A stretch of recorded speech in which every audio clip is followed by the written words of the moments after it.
I was thinking. I don't know what your thoughts are. Yeah, I don't know. I'm kind of scatterbrained when it comes to that kind of stuff too. I So know, wait, are we but streaming? as long as you just keep using the topical cream, it should go away. Oh, it Oh, should. hey everybody, how you guys Oh, doing? hey! I thought we were streaming. Yeah, Yeah, library's here. It's about library. It's about time you get here on time. About yeah. time you get on time. Don't be ashamed, dude. What kind of spooky soup are you gonna eat if you're there? Spooky soup. Okay, so we'll just talk to ourselves for a little bit here. Um, Interesting day today in the world. Mm-hmm. You know, we got war going on, possibly World War III. Um, by a bunch of crazy idiots and who live in the United States on both sides. Yep. Merp. Scary time. The world's scary right now. The world is very scary right now. It's not really scary. It's just, yeah, it is. It's scary. It's Yeah, it's pretty scary. messed up. Pretty messed up. Pretty messed up, dude. Yeah. Let's see, frying up chicken breast and dumping it in chicken bone broth with garlic to burn away this head cold. Oh man, Dude, that sounds that delicious. does sound really delicious. God damn it, library.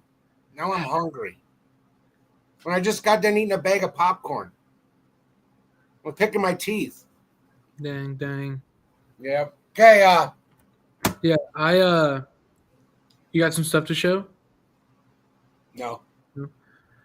I just want to say I finally caught up on a couple movies. I've been in a movie fiend moon as I've been gearing up to like direct this pilot for the TV show. I've been just watching a bunch of my favorite stuff and just watching how, like, watching it over and over again. I've seen Manager like 4 times the last 2 weeks. I've seen Fright Night like 20 times now. I've been watching stuff. I've been rewatching stuff. I finally watched The Thing on 4K. Your copy. Yeah. Oh my god, dude! Does it look That looks amazing? amazing. It sounded great too. I had the 5.1 speakers. But I finally caught up, or I finally watched 2 movies from directors I've been looking at for like a long time. But I find the Raka Raka YouTubers that made the movie Talk to Me. I finally watched it, and that shit was amazing. That movie was genuinely like great. That was a great movie. Library, if you haven't seen it, you should watch that. You probably have though, but yeah, Talk to Me was amazing. So good. And then we that night we went to go see their newest movie called Bring Her Back. And that movie is actually like crazy.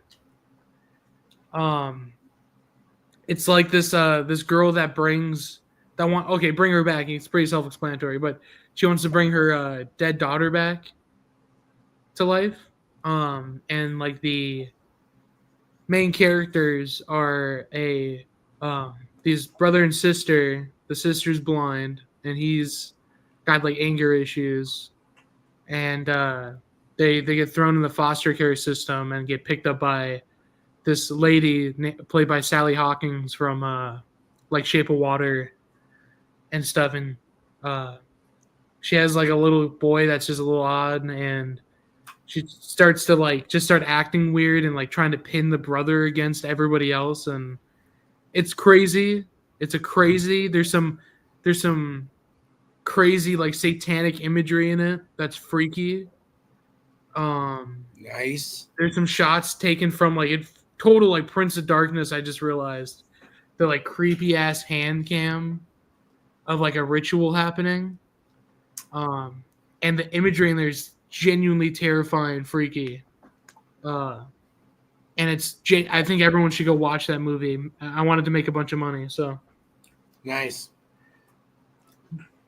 It sounds nice, Sounds like a good, wholesome movie to take your little brother to. yeah, I took little brother Trapper to it, and he knows it's a movie, but he loved it. There's times in the movie where he would look over at me and go, Like, what the fuck? "What?" Like, and there's a part in the movie if you watch it, and everyone that I went to the movie with we looked at each other like, did that just fucking happen? That's just how effective this movie is. I think it was a phenomenal movie, and they need to make more stuff. They're gonna make I think they're gonna make the new Street Fighter movie. Oh, really? That'd be cool. But yeah, because some of their like karate shit stuff that they've done, action scenes, are freaking amazing. And they're the kind of directors that like they actually do shit that the actors would do, like stunts and stuff. There's a shot I saw where it was like, I think one of the actors was like nervous about rolling down this dirt patch while it's like pouring rain out. And he was like, "Oh, I got it." And he jumped off. One of the directors jumped off, rolled down, got up, and he's like, "All right, you're gonna do it like that." Like that's the kind of like guys these people are, you know. These two dudes is they're like they fucking love what they're doing. Everyone has a good time doing it. Nobody's fucking hurt. Nobody's, you know, belittled. But yeah. Actually, still haven't seen Talk to Me. I have some big gaps in my movies the last few years. Out and bring her back. You do. They're genuinely like they're 2 for 2 right now. Like Ari Aster when he made Hereditary. I love Hereditary. Midsummer, I don't like as much as Hereditary at all. So I like that made me go, oh fuck, you know. Even though Midsummer is still like a good movie, I don't think it's as effective as Hereditary. But with like these guys, both these movies were like bangers, hot out the oven. Like they're just great. They had such a good energy to them. It's like I don't know. They have like that energy that like early Sam Raimi shit had. I don't know. I love it. I think it's awesome. People should go watch it. You guys should go watch it. So that is awesome. Okay, okay. Where's my this right here? Event Horizon comic book coming out, 5 issues. It is the story of, was it Kill?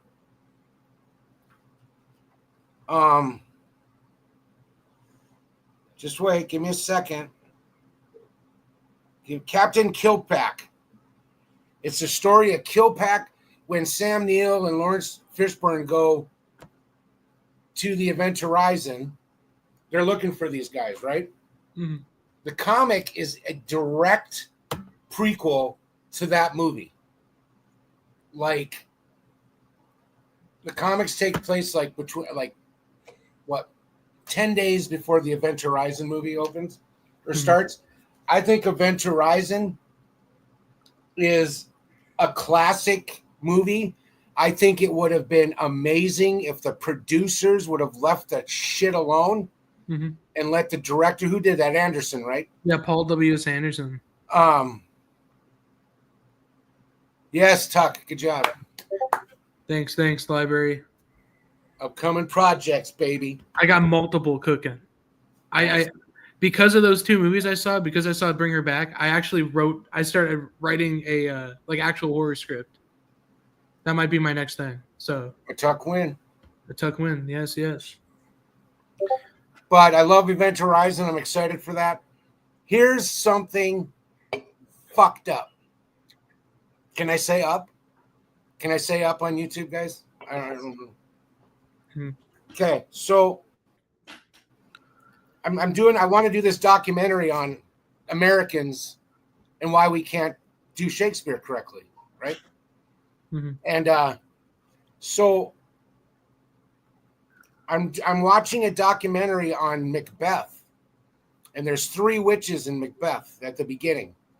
You know, toil, burns and bubble to burn 'em wood, you know, whatever. Mm-hmm. And as I was watching the documentary, you know how things lead into other things.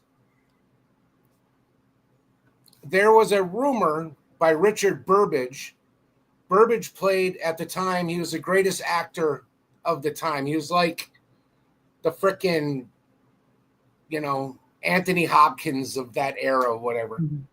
And I could say tucked up. You could say tucked up. Quentin. Oh, Quentin. Okay, so Richard Burbage said that the three women that played the witches in the premiere, the first production, were unknown actresses. Well, actors, because the men played the women back then, because women didn't know what the hell they were doing on stage, I guess. So these three men that were on stage, they would do their lines, they were blah, blah, blah, and they'd be the witches. But there was three women who Shakespeare and the three actors collaborated with. So the story is, here we go. You can never say Macbeth on stage unless there's a superstition. Unless you are doing Macbeth, you shouldn't say Macbeth on stage, or else there's this big ritual you got to do. You got to run around the building, invited back in, because they claim that during that show, since Shakespeare's shows weren't doing well, that he sold his soul to these three women. Oh, and then after that, things started going crazy. Okay, now just get this. So then as I'm watching it, another video, and I'm like, that's really crazy. So that could very well be the reason why. Yeah. This is old school. This is Shakespeare times. But Burbage is awesome. You can't see any clips. Sorry. But so I found this podcast where these guys were talking about at the crucifixion of Jesus, the fellow that we know as Jesus Christ that was crucified. There was three women there.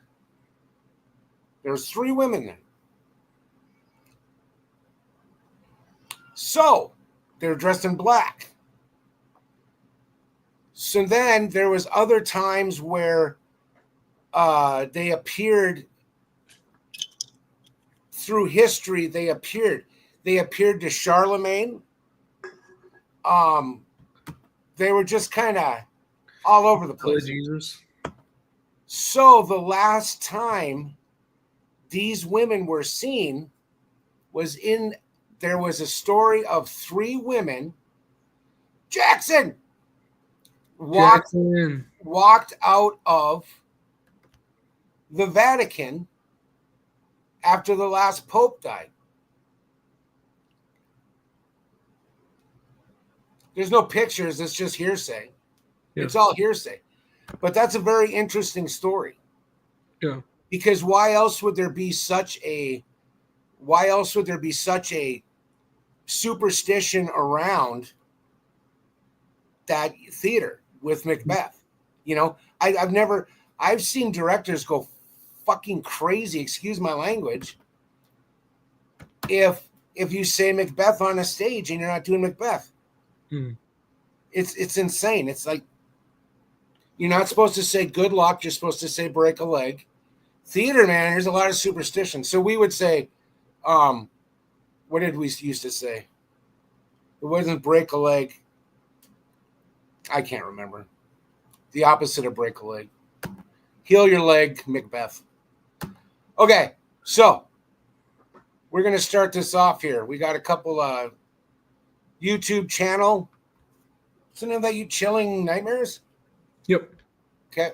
Found a new YouTube channel called Chilling Nightmares. They got some really good stuff on it. So sit back, relax. Don't be scared. We'll get you through it. Get a little soda pop up some popcorn. Yeah. Just relax. Let's have a little chuckle. We got you.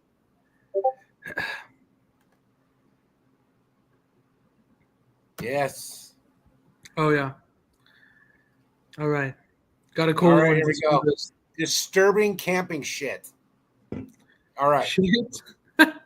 It went right over our head. I don't know what it was. I don't think it was a bear. Hello?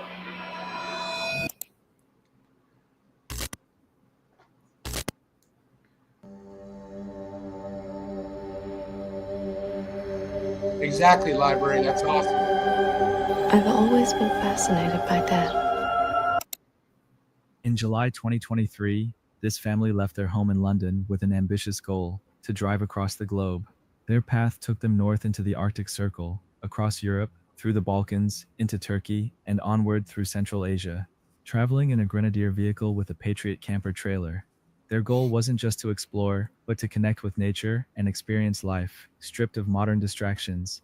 By the time they arrived in Kyrgyzstan, they had been on the road for nearly a year. They spent several weeks navigating the country's wild, mountainous backcountry, pushing the limits of their vehicle God, that's and trailer. beautiful, huh? Look Their at that. final stop in Kyrgyzstan was to be Kelso Lake, a remote, high-altitude destination near the Chinese border. This final leg of the journey was symbolic, a last peaceful moment before entering the strict, tightly regulated borderlands of Western China. What On the? the day of this incident, the family pulled over beside a wide, empty riverbed for lunch. It was an ideal spot to relax before continuing the last hour of their drive to the lake.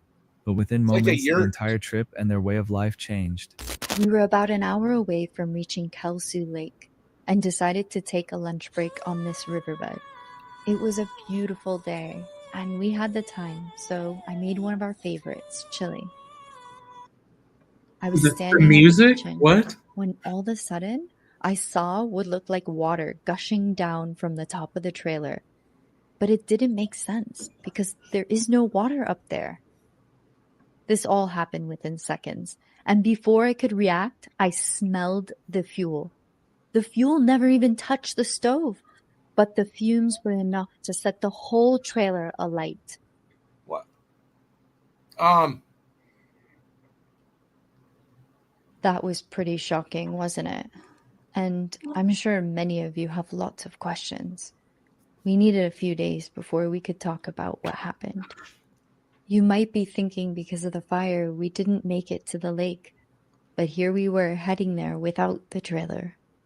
By the time we got the fire out and all the debris picked up, it was late afternoon and the nearest town was about 5 hours away.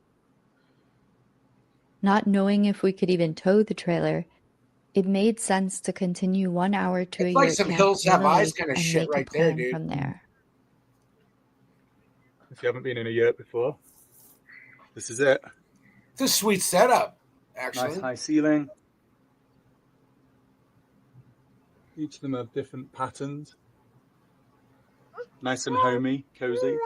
And of course, a stove, because Oh, it they got a gets kid very with them? cold at night. This place is like something out of a fairy tale. But as we looked out at the lake, as impressive as it was, we couldn't fully enjoy it or be totally present. Our minds were racing with what we were going to do next. Without warning, fuel began spilling down from the top of the trailer. It wasn't water, as initially thought, but petrol, streaming down. Before anyone had time to intervene, fumes ignited and the trailer caught fire. I Okay. smelled the gas and I knew that it was the fuel bag had burst somehow. These are the giant loop armadillo bags we've been using over the past 4 months to extend our Yeah, I range understand where and this is reach more scary. remote locations. This has got to. There's You got to be fill a them point with to fuel this. and securely attach them to your vehicle or trailer. The company states that each bag is pressure tested. There are no limitations mentioned regarding the temperature or elevation change. I feel like if And this the is straps too stupid, we securing should the find a bags different were one. not overly tight. One Well, of the this fuel is what bags was bothers mounted me on is the I've been trailer watching to these help Trapper and I've been watching these videos and they've been awesome. And then all of a sudden we got this. Keep going with it. What's in that? Keep going distribute with the it. weight more evenly. The rest of the fuel was on Why top didn't they of the just drive back to Grenadier. town? It's confusing. So this is what we had on the trailer. The capacity is 18.9 litres. And this has been under the trailer for 2 days. So you can see the max fill line is here and the fuel's about here. So there's this much expansion plus the expansion of the actual bag. There's no limitation on altitude. Like we're about 3,400 meters now. It's fairly warm, but it's not boiling hot by any means. I don't know. Bringing your kids out. And That's it's just on the top of the trailer. is And we've stupid as fuck. been traveling with these now for the past 3 or 4 months. But yeah, the fact that this exploded and the fact, like Leah said, that the fuel was gushing down, it's obviously a breach of a seal somewhere and caught fire. So I don't think we're going to be using these again. And literally, as soon as I smelled Okay, you know, that, finish board this just, shit. the whole kitchen just went. It's not disturbing. It's The boring. cooker wasn't even. Was fuel contested. However, Sorry, on guys. this day, possibly due to elevation, tried their lose subscribe. Wait, Enjoy the. okay. Let's see if you best known for its rugged, boots on the ground exploration of wilderness trails, abandoned places, and off-grid camping adventures. Johnny's content often features the highs and lows of All life right, in the here we go. backwoods, but one particular video stands out for how real and dangerous it becomes. The video begins like many of Johnny's uploads, lighthearted, a little chaotic, and deeply relatable. Good morning, good morning. Oh, yeah, so I forgot I had the camera on, actually. We are tired. We are doing Ah, spiderweb. Sorry. a hiking slash camping trip. Danny's over here dying. We both have like 900 pounds of gear on us, Oh no. and it's wet It's and wet. slippy. So we are currently trying to find the actual trailhead. Yeah, everything's overgrown. Everything is wet. You want to update us on what has happened What? within the first 20 minutes? Well, the straw from Dad's camelback fell out, so he lost some water. Mine is on my hiking bag, and something punctured it. So then I lost half of my water, and now we're on a trail that's not even a trail. The crazy thing is, this is the trail, Oh, dear Lord. and it's up to our waists. And there's spiders like this. Whoa. Oh my God, is there going to be like a giant spider? They're all up in our way. Like We're in looking fucking for Lord of the Rings. Two of them right there. Giant spider like markers attacked them? to let us know that we're on the trail, because otherwise this is the crap that we're walking through. Yeah, we're on the trail. God. But yeah, we're going the right way. We're getting stuck Look at that. This is ridiculous. up past our head, too. After bushwhacking a little bit, Why are they we showing found so the trail, much of the- which doesn't look like much of a trail. Johnny and his partner Danny are out on a backpacking trip in an overgrown, muddy, and barely marked area somewhere in the Appalachian region.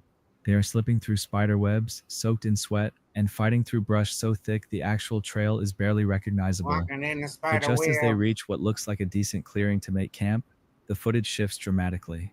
Uh-oh. Can you hear me?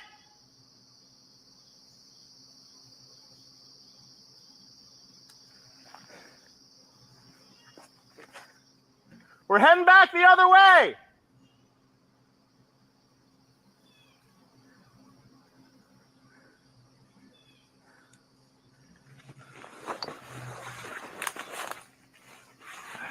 Grab your bag. We're trying to find the trail. What the fuck are they talking to? Excuse my language.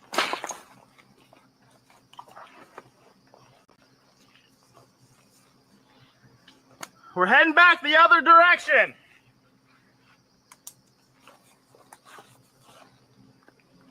Hurry. Oh, I'm trying.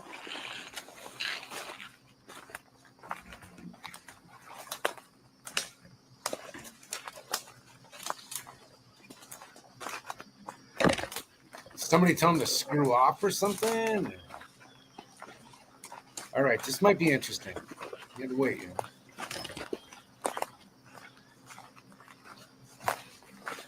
Oh shit.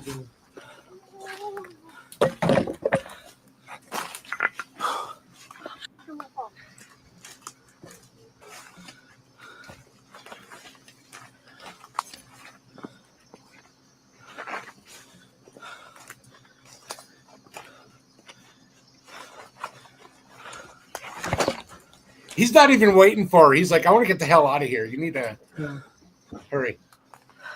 That was a 22. It went right over our heads. Oh. So we just got shot at.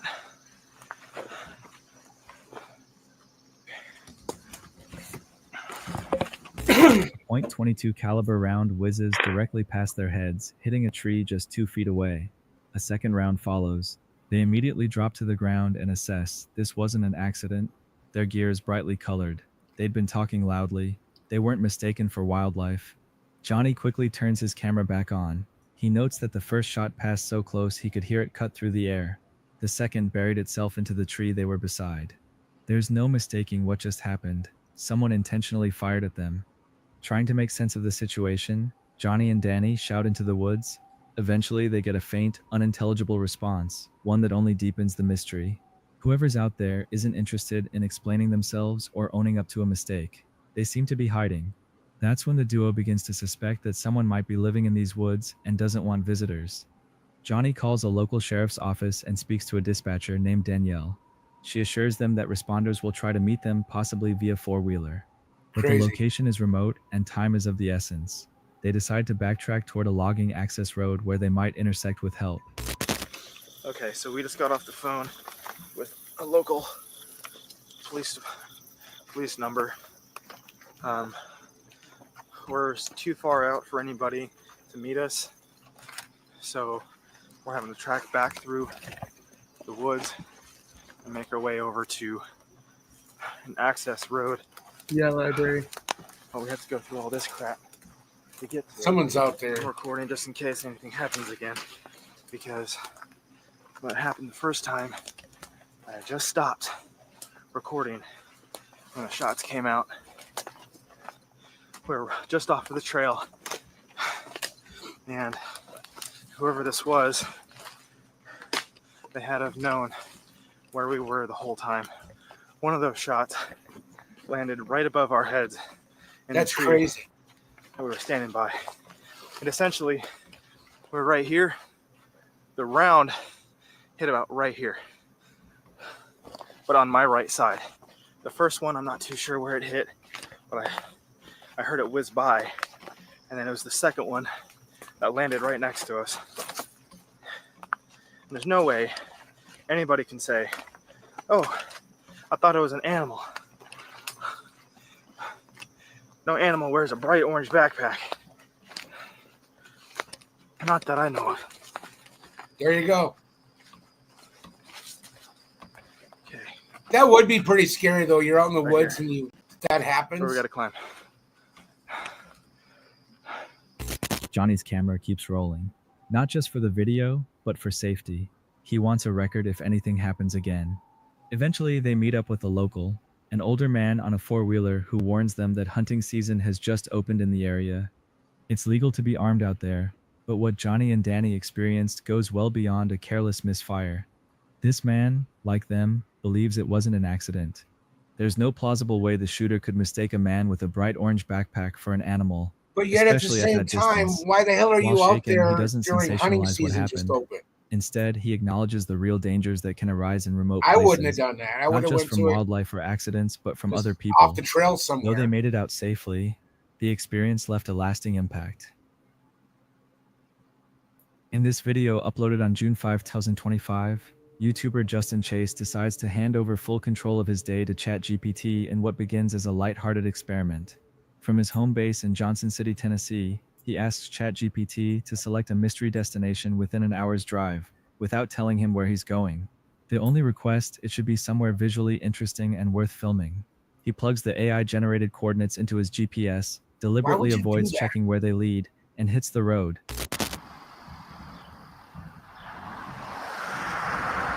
Embryville. Well, that's not a shady looking church. Welcome back, everybody. So this is about probably 30 minutes later, 35 minutes later. We have somehow ended up in a community that I've never even heard of before. This is Emeryville, right? No. This is Embryville, Tennessee, in Washington County. This is the last community that you run into on the map. before you get to wherever our final destination is. Apparently, it's going to be in the Oh, freaking God, middle pause of it. nowhere. We still have about 20 minutes before we get to the destination. Do you remember when we were driving home from North Carolina, and we were going through the Appalachians there, and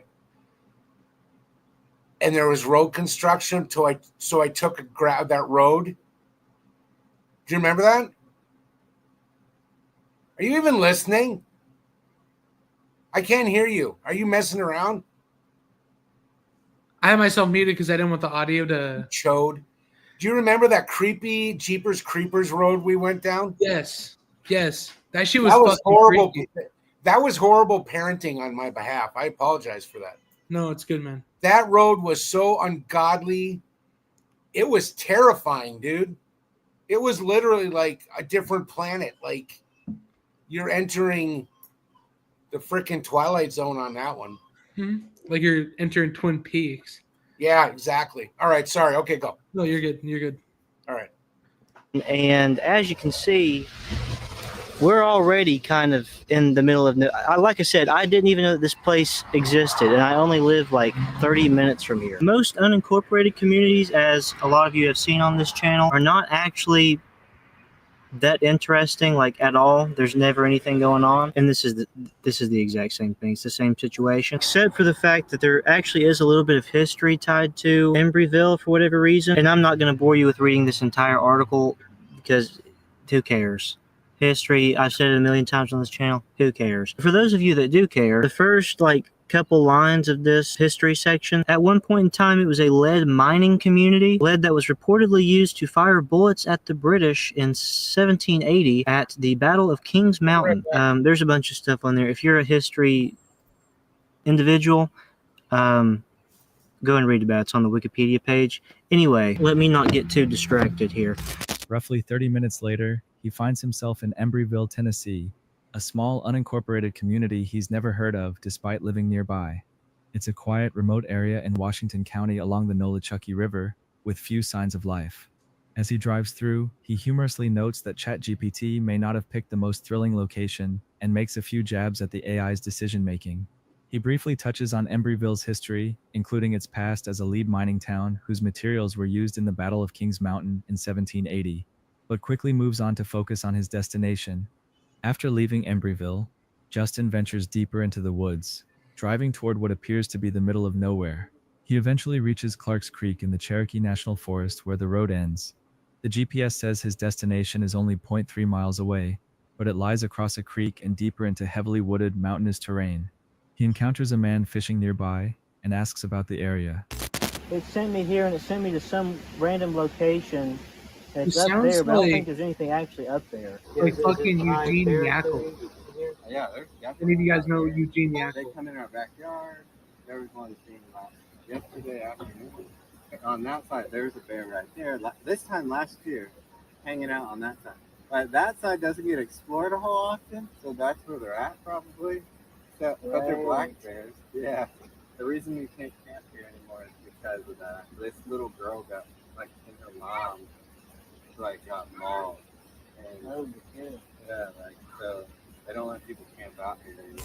Despite this ominous warning, Justin pushes forward. He attempts to cross the creek on foot, getting his shoe soaked, only to realize moments later there's a bridge just upstream. Now fully committed to the trek, he begins hiking up a remote, barely marked trail. As he progresses, the woods grow denser, the trail more isolated. He jokes about the bad decision-making that seems to follow him on these solo adventures. About halfway to the destination, Justin hears a distinct growl from somewhere nearby. Okay. This is, unfortunately, this was supposed to be a lighthearted video. I don't know what I said last, but I got probably halfway there and heard some kind of growl. I don't know what it was. I don't think it was a bear, but it certainly sounded, I think it was probably a mountain lion or something. I think that I'm pretty much done with being like an idiot on this channel and being totally reckless for really no reason. I really don't know what else to say at the moment. I don't know how I'm going to resolve this video, but that's also not really what I should be worrying about at the moment. I'm just going to focus on getting out of here. He's unsure what animal it was, but the sound rattles him. He suspects it may have been a mountain lion. With daylight fading fast and a rising sense of dread, Justin decides to call it off. He turns around and heads back, shaken and frustrated. Although it started like one, this wasn't just another goofy vlog. He had walked blindly into a potentially dangerous situation, and it was no longer funny. He safely returns to his car and drives back toward Johnson City, now determined to get some answers. Once he regains cell service, he contacts ChatGPT and asks what exactly was at the coordinates. The AI responds that the location is in northeastern Tennessee near the town of Unicoi, inside the Cherokee National Forest. It's known for scenic hiking trails, mountainous terrain, and general outdoor recreation. But when Justin presses for why that exact spot was chosen, ChatGPT backtracks. It says it has no record of having selected that location, and that it doesn't retain prior message history. In essence, the AI claims it doesn't know anything about the plan at all. This leaves Justin in a mix of disbelief and amusement. The coordinates didn't lead to a scenic overlook or hidden waterfall. Exactly, They lead to a librarian. remote patch of wilderness with no clear point of interest. He acknowledges that while it made for a unique video, it also could have gone terribly wrong. He ends the video by asking us to do some research themselves on the coordinates in case anyone can find out what, if anything, was actually there. Though it started off as a bit of fun, the experience left him genuinely rattled. Justin hints that he's probably done with letting AI dictate his field trips, at least solo ones deep in the forest. Like always, I'll let you draw your own conclusions to this encounter as well. See? Okay, pause it once. This unsettling nighttime exploration. Okay, so he was by himself, right? Why would I don't understand. I mean, I understand that content creation, whatever. That's like, I don't know if I believe that one or not. I don't know. You know, Why would somebody do that? yeah, I don't know. It's there's so many like fake fucking videos out there of people I know. trying to get the shit to ride the clout. I just think It's like, man, it's like we're AI right now. We're not even here. we're not real. No. I'm sitting in a bar right now doing Irish car bombs. Yeah, We both are. We're drunk. Okay, let's see what this skinny guy comes has from to the say. YouTube channel Night Encounters, hosted by Martin. Alongside his friend Mark, Martin sets out to investigate a particularly abandoned house cloaked in total darkness. From the very beginning, the environment feels hostile. The building looms behind them, its decaying structure almost daring them to enter. Exactly. It seems Whoa. really disgusting, bro. Yeah. With these on. You're putting I gloves don't on, Go in because this doesn't look like a clean place to be at. So, dude. just in case we are we're taking extra safety precautions.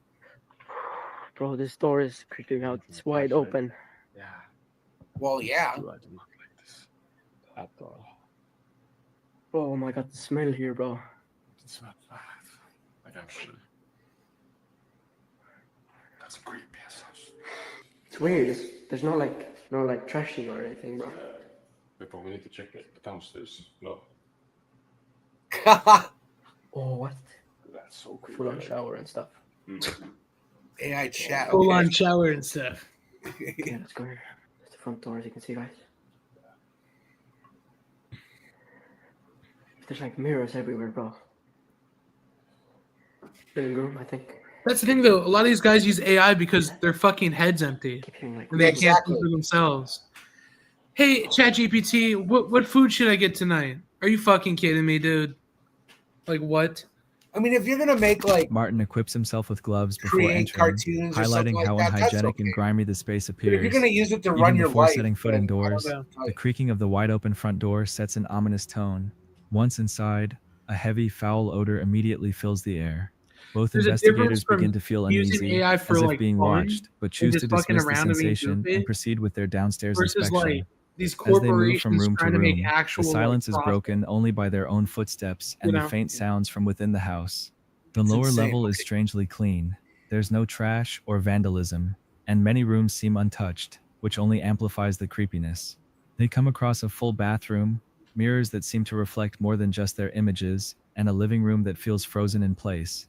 The empty stillness is unsettling in itself, but it's the small, inexplicable noises that keep both Martin and Mark on edge. They continue to investigate, but can't shake the growing sense that they're not alone. Faint footsteps are heard echoing above them, and the decision to check the upper floor becomes a dilemma. You got your gloves on to protect you, bro.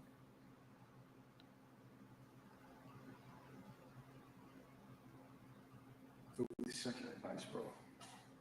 Honestly. Everything looks super new here, bro. I like this. Oh, what the What was that?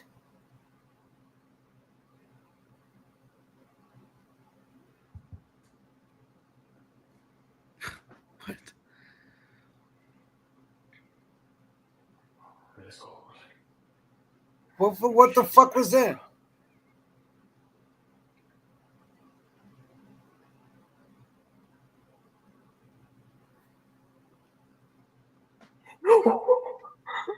What was it? Nothing.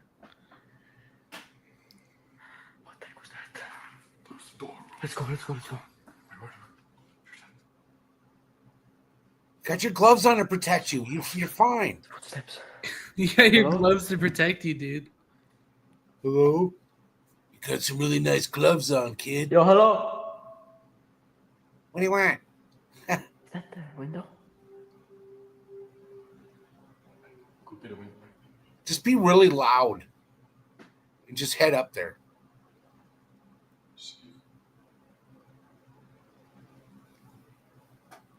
Something touched my body. I swear to God, bro. Hello?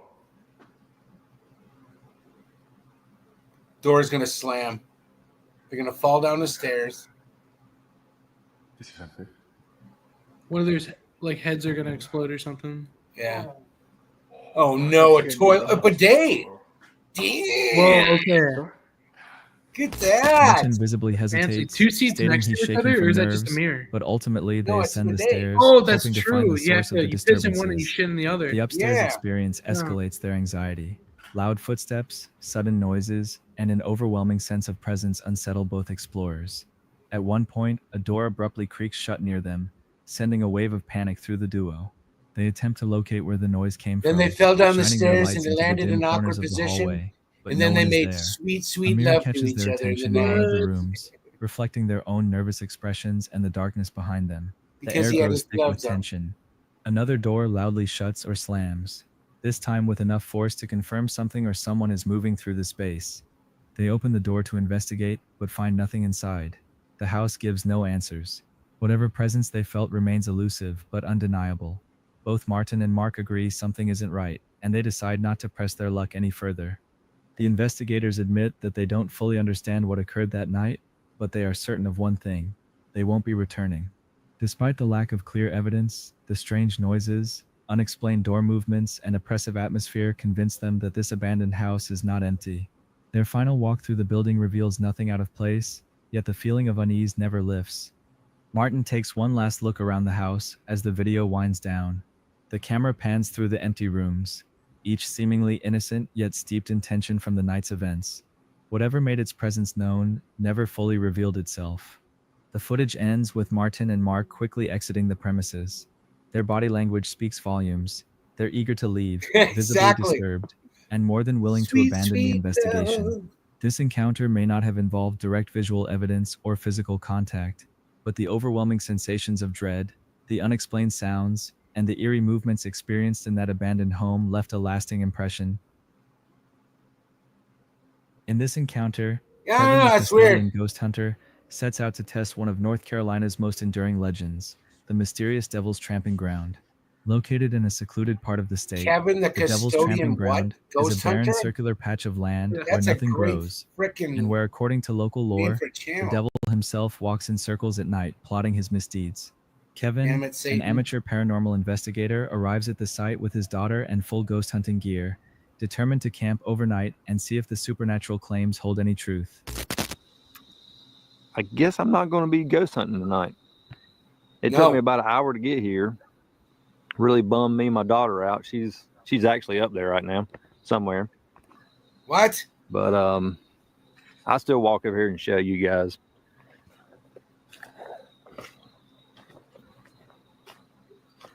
And it looks different from the last time I was here. It looks like it's been more cleared out or something. But it was a lot darker when I was here last time, Sue. Right from the start, things don't go as planned. Kevin finds the area now marked with private property signs and gated off, a change from his last visit.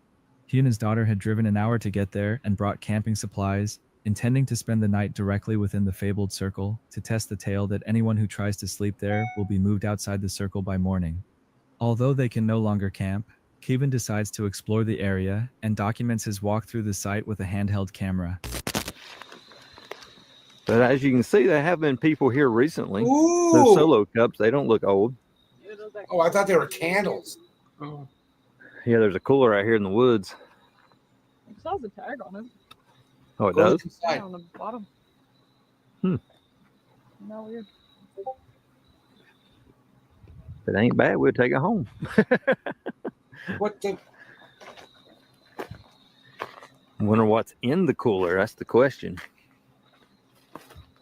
You got to get through all these briars first. Oh God. Yeah, it does look a new cooler. Dang. Yeah, like brand new.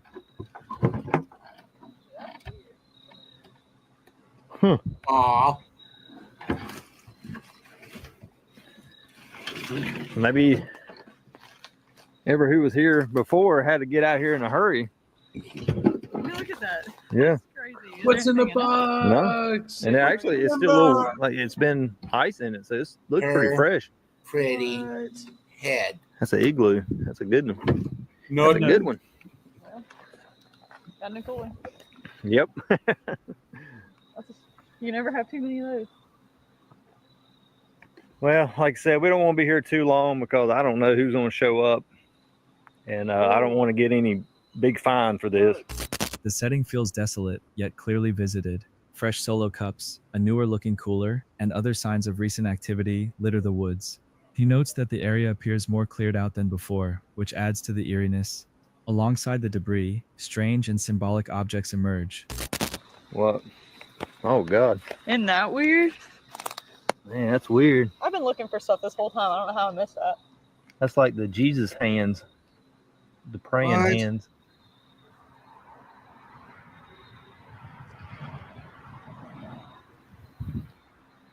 But this is the devil's tramping ground.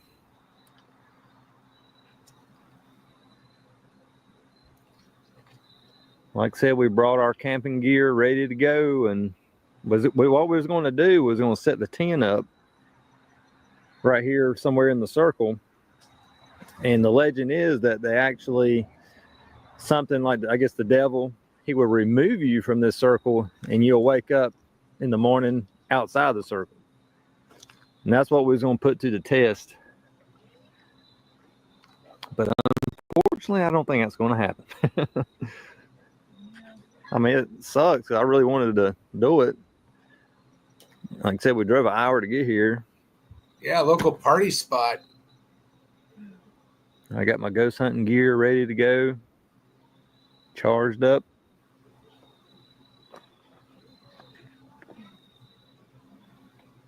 Somebody carved a cross on it.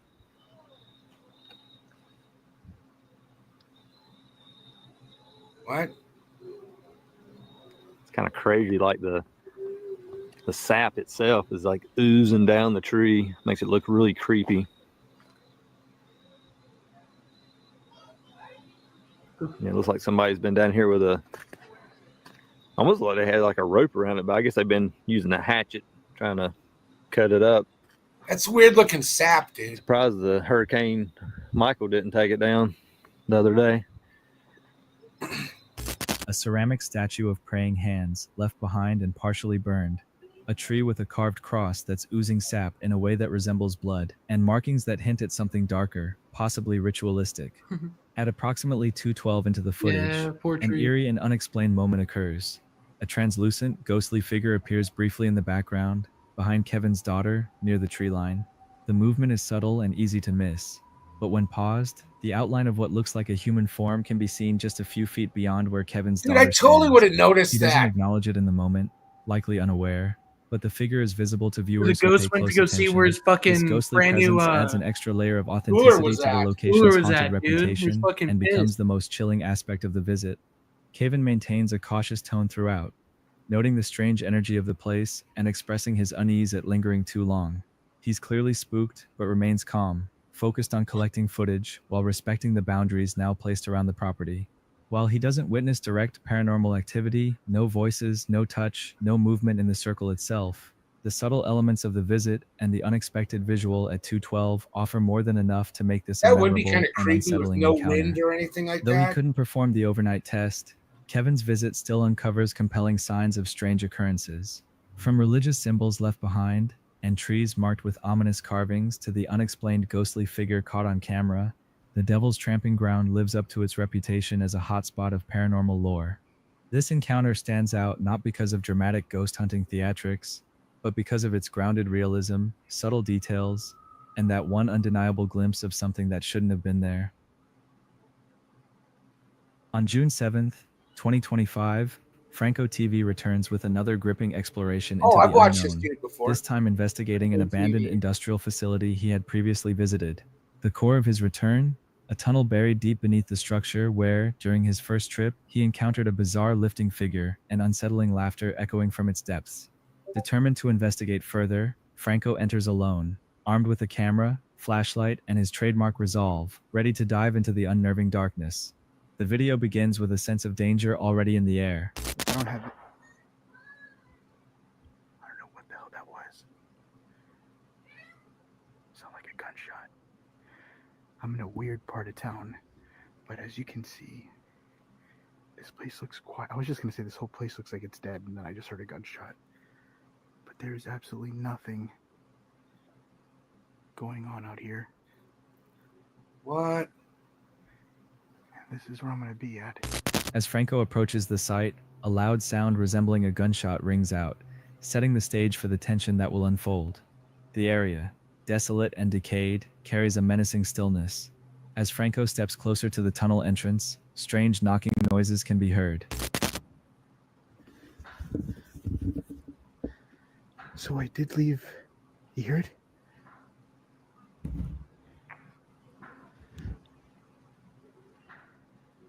I'm hearing knocking. I would switch to my night vision camera, but I left my memory card from my night vision camera in my computer by accident. So I have one night vision, but it's more like a static, not really meant for what I use the other one for. But I am hearing what sounds like it stopped. Oh, okay. I already got chills just coming here. Holy shit.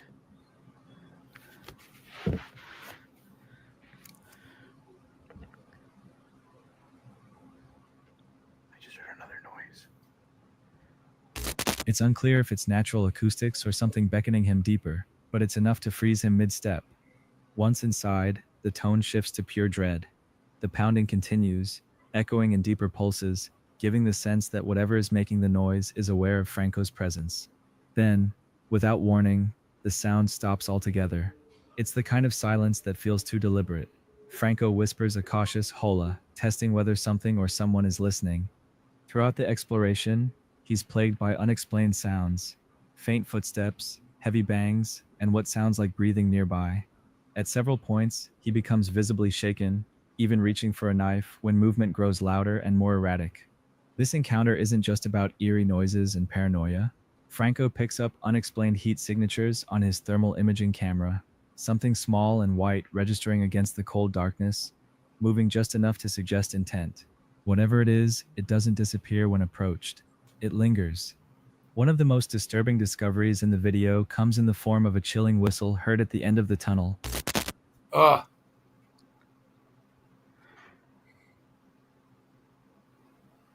What is that?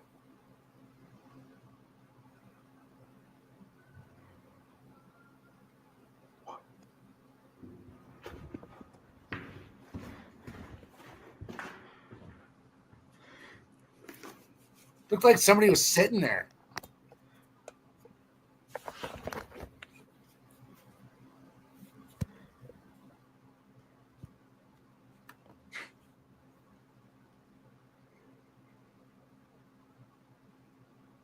If you're still watching, comment the hidden word awesome.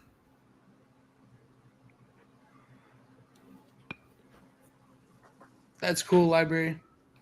Yeah, we used to go underneath the sewer systems here in my town here.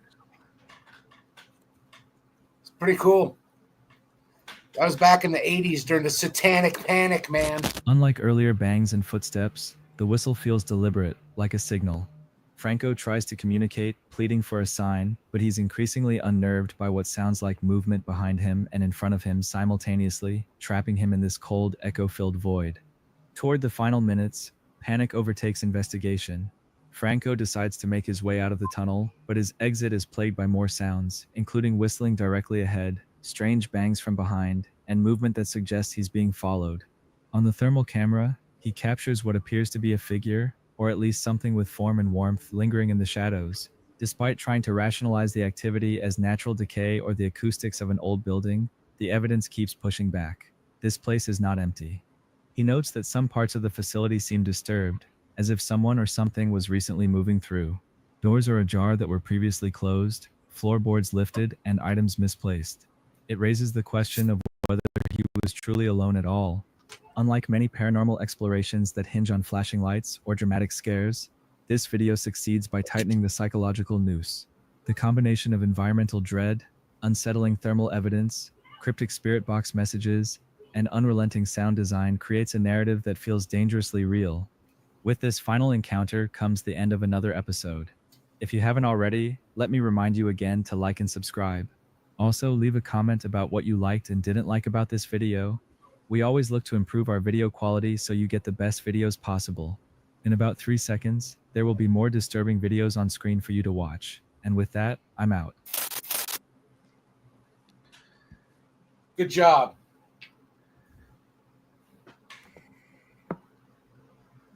Oh yeah, we used to go into abandoned buildings, and it was all good stuff. Satanic Panic is the good old days, baby. Oh yeah. Oh yeah. Let's see here.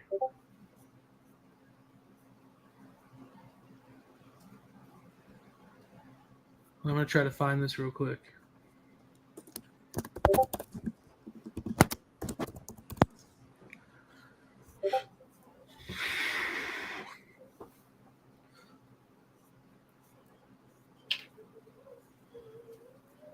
Whenever someone says Satanic Panic, I think of the "Would get you a satanic mechanic." What's that from? From Rocky Horror. Yeah, thanks. Was it the voice that gave it away, or just the awesomeness? Yeah, no, it's just that I that's like one of my favorite movies and musicals ever. You a satanic mechanic. I'm just a sweet transvestite. Yeah, man, like, hit that like button. Come on, folks. Doesn't cost nothing. Have a brew. Don't cost nothing. Who's that from? What'd you say? Have a brew. Don't cost nothing. I don't know. Riot girls rocking the streets, looking for love and violence. Riot girls wearing the sheaths, walking around looking for dudes to fuck up and beat the shit out of. Riot girls. I've never. What is that? What's that from? We just made it up right now. Oh really? Oh wow. No, last week on my Friday Night Live, Rob showed or somebody showed a Riot Girls comic book at some point, so I made a song about it. Okay. Should we watch arguably the best video, The Resurrection, or do you want to watch the Halloween special? Or do you want to watch The Secret? What's The Secret? Which one's The Secret? That's the one where I'm watching Twilight. And I had to bring them to the side and tell them about how people were created.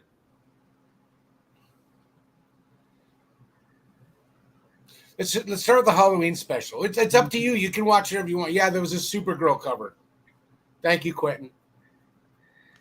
All right. I think we might do Resurrection. I think that might be the best one. All right, let's do it. Let's do the Resurrection. This is guerrilla filmmaking, folks.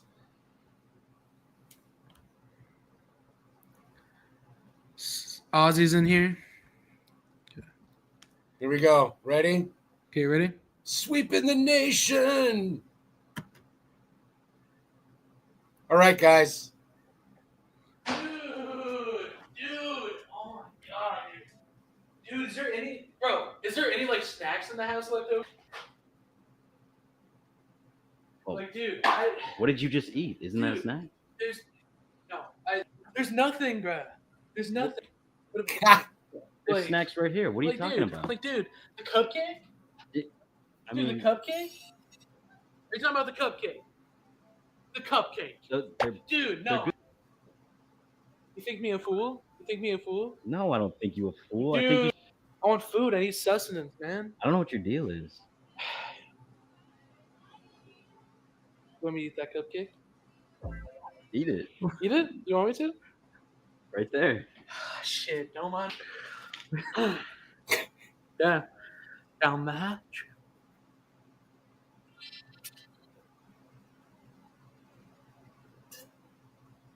How is that? Is that a good cupcake? Hey. That's good.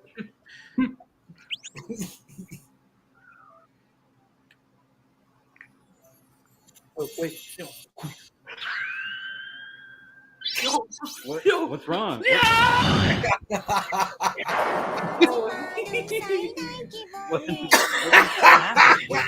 What is Cute this? now. I think I'm cute. Why are you dressed like Dude, that? I think I'm How cute did right that- now, dude. how did you do Dude, that? I have to admit, this is so cute. I'm so I mean, cute. hey, I mean, no. Shit. What you just did? Dude, I'm fucking cute. Hold on. Dude, What are you I'm seeing cute. me do? I don't know. Something in that cupcake just turned me really fucking cute. The cupcake, man. Like I don't Dude, know what, it made me cute. what's with the balloon. I don't appreciate this. What are you trying to do here? I understand we were fighting yesterday about a relationship, but keep that in the past, man. I'm cute now. I'll be cute forever. I'm being kind of a cutie right now. Now, stop jogging my style and let's go outside. We can go outside with my little cute balloon and you in your cute little fancy shirt, and we can go out and go for a little walk. How about that, huh? Fancy shit. Let me be cute. Let's go do something. Oh, okay. I have the drive for adventure. Put your little funny pants on. Get your little funny pants on, and we're gonna go for a ride. Ready?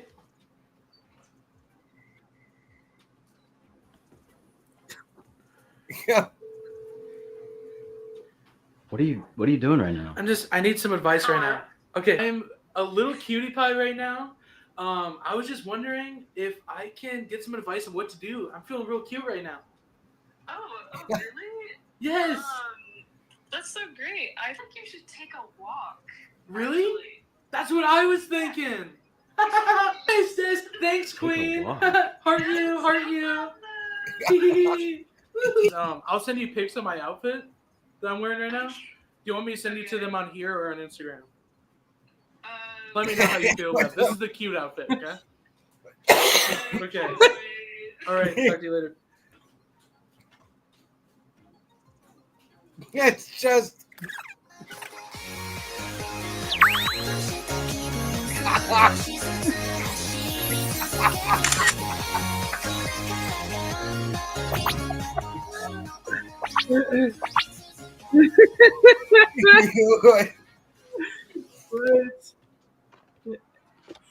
What?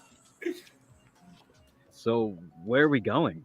We're just gonna go to that field right over there, and we're gonna go for a little walk.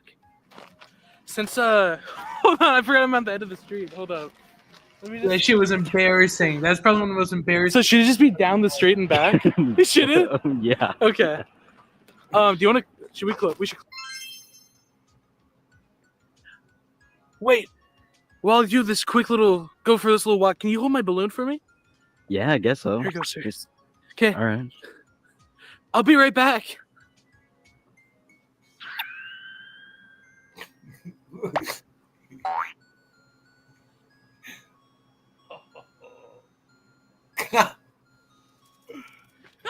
Whoa. Dude.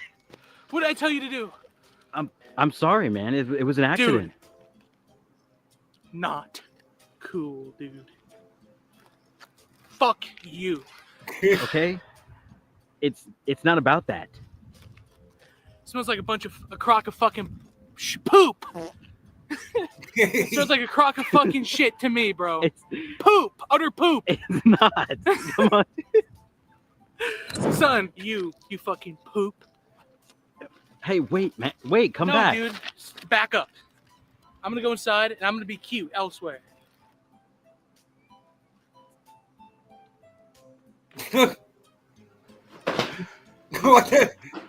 Dude, calm down. Hey, dude, Calm down. Fuck you, dude. What? What is your problem? Come back, man. Hey, man, why'd you run off earlier? Dude, what? Why'd you run away? What do you mean? What? are Hey, you working dude. on? What are Hey, you dude. doing? None of that, dude. It's jalapeno business, dude. Okay, Dude. come on. Tell me why you ran away. What do you mean? Why I ran away? You got upset when I lost the balloon. Dude, the balloon. I accidentally Really? dropped Dude, the it's- balloon. The balloon? It's not about the balloon, dude. What do you mean it's not about? It's not, Why'd you it's get so never been mad about then? the balloon. You can't come to terms with the fact that somebody else can be a fucking cutie pie. Oh. I'm a cutie. You're a cutie. Let's be cuties So it's the together. cute then. It's about the cute. Yes, it's about the cute thing, but it goes even beyond that. You have so much self-doubt. Me? Well, I mean, Yes. what do I you just- what do you want from me? I want you to accept the fact that there's He's a plumber. me. I'm a cutie. Yeah, man, I'm an honorary plumber. Like, can you believe this guy? Guys, I think there's enough room for 2 cuties to be in this house at once. You think Exactly, son. you're saying Exactly. that 2 of us can be cute in one house? You're saying that? 2 of them, son. And you know what it starts? Start It starts with you. with me? Come to terms with the fact that there's 2 cuties in this house. Michael's a cutie too, but he's cutie 3. Okay? There's 2 cuties. 1, 2. You know how to count? There's 2 cuties.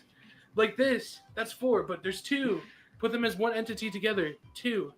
Okay? We're cutie cute. Anyone can be a cutie? Yes. But especially me and you in this household, we're talking about the patriarch. The patriarch in this house. There'd be 2 of them. right. dude. That's true, library. Just come to terms with that, son. Okay? Yeah. We can be cute. We can all be cute, dude.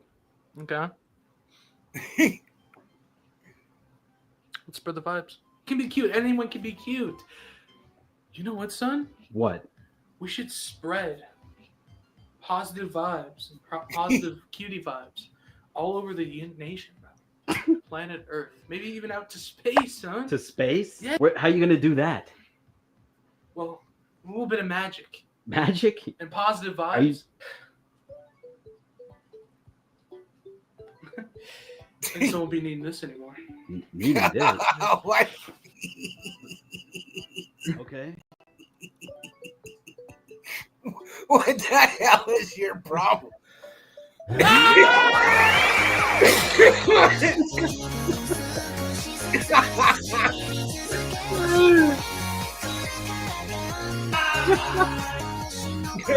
Whoa, not Michael Jackson. These are swords?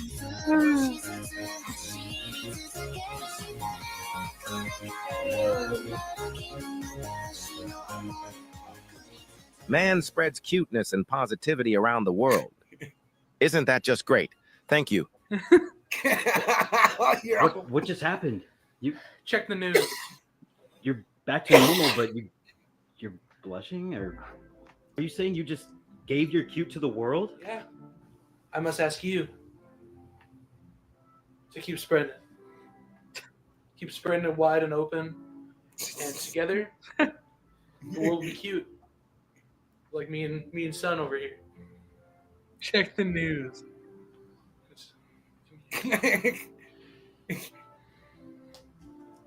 End the vid. End the vid.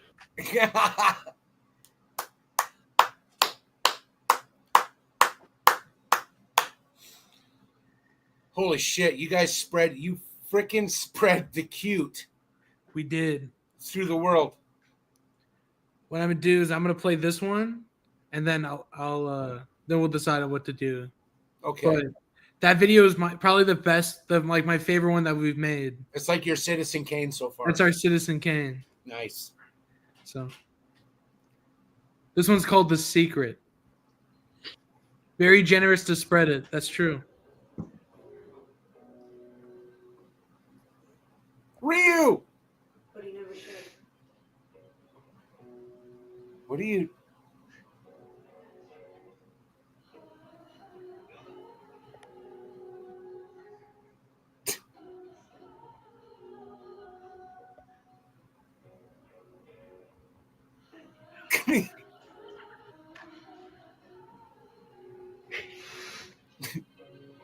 Hey man, are you okay?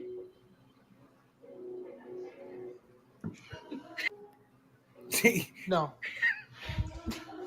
Dude. And the next day, No. another no-show. What's wrong? I don't know if I'm gonna get into it.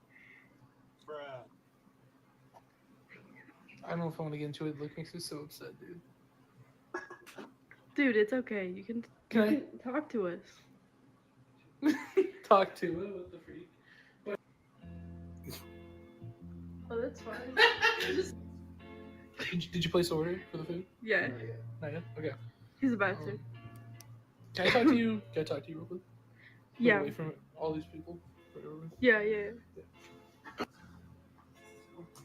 Over where nobody is.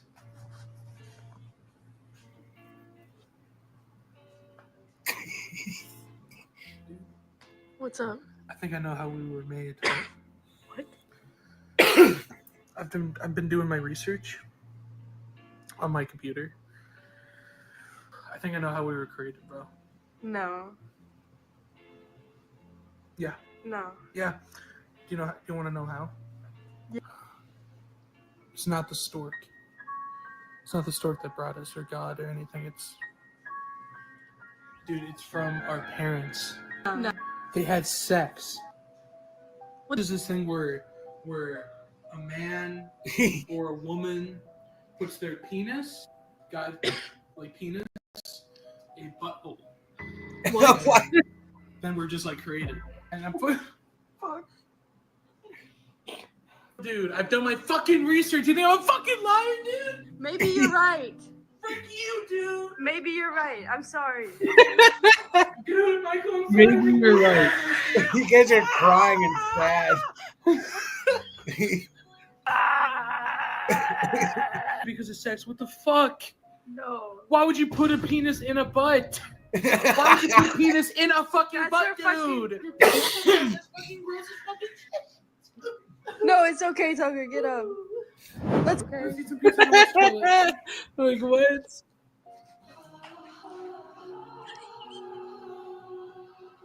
Stork is my father. But he never showed it.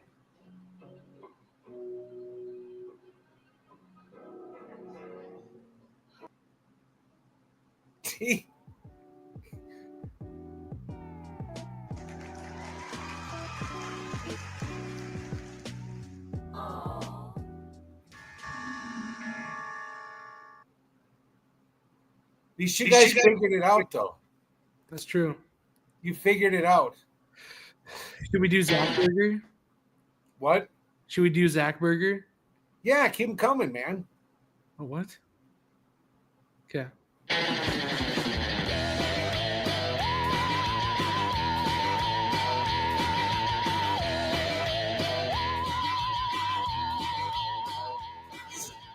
Love my lunch leaf. Pepperoni cheese. I can't wait to eat my ham and cheese. Dude, my mom lunchly while watching the Talk to a podcast. Dude, I can't. Dude, I need my pizza lunchly. I need it. I need it. I need Whoa, it now. what about this place?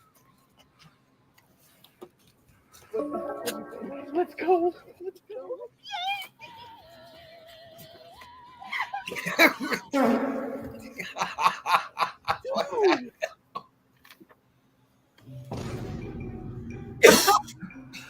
Spooky dudes.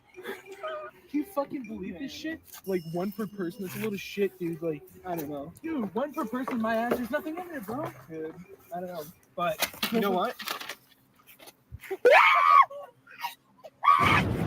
There's probably more inside. Fuck you. Dude, no, dude.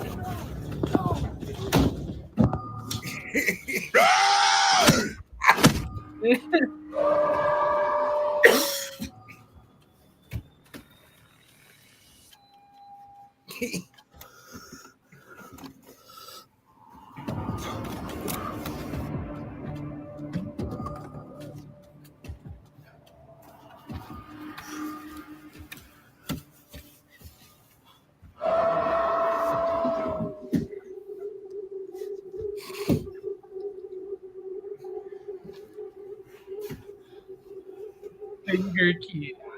Yeah.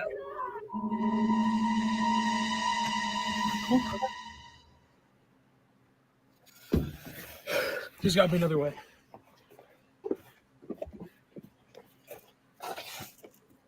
Oh shit.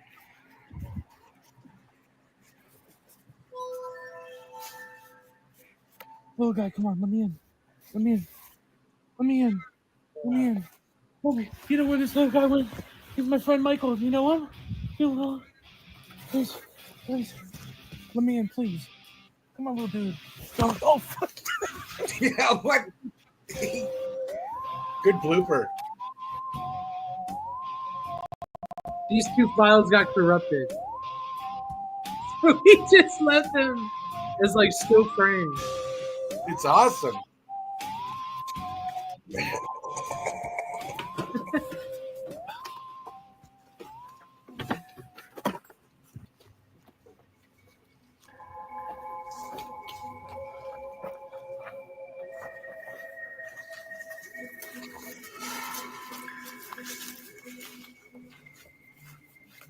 Yeah, he's shot. I love this shot coming up. Fuck.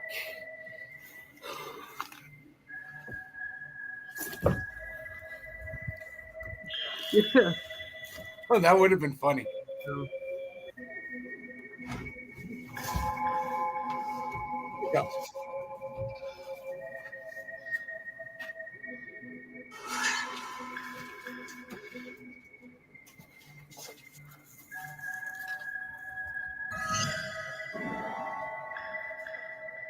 What? Why are you always naked in your movies, dude? Hey man, that's the kind of skin push I make, dude. Did you shave? I did. What? When we were supposed to finish the video, so I decided just to get naked. Just don't give a fuck, man. That's awesome.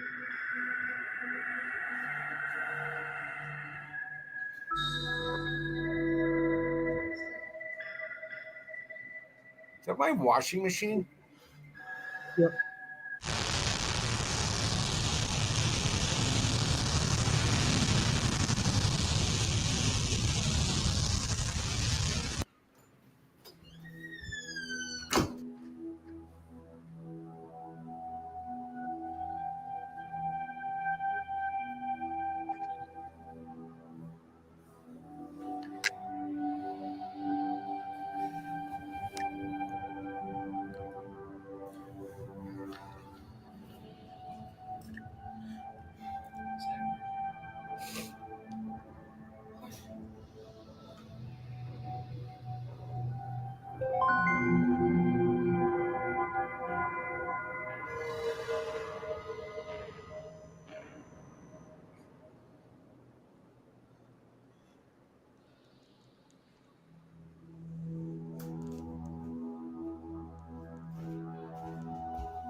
Michael, come on.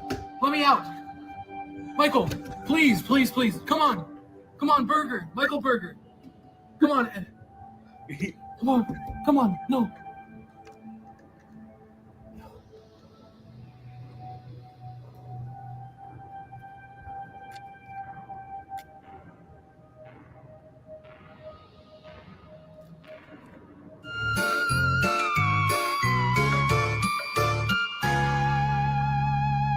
Bro, the house with dead around it. The house with bread around it.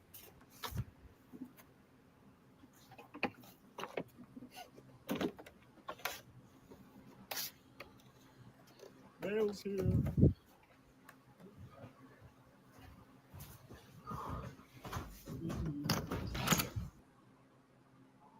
Whoa. Yeah, man. That's the Fredhead. That's the Fredhead lore. Geez, you guys, when's your next video coming out? We have 3 that are shot that are being edited right now. You're right, Quentin. That's true.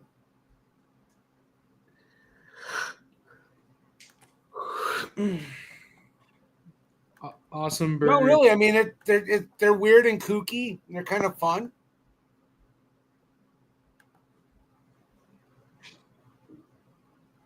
Stork is your father. It's true. Finger key.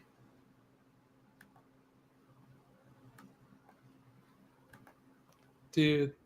That would have been funny if you'd let the cat let you in. Have Like Mr. fake Goomba. cat paws.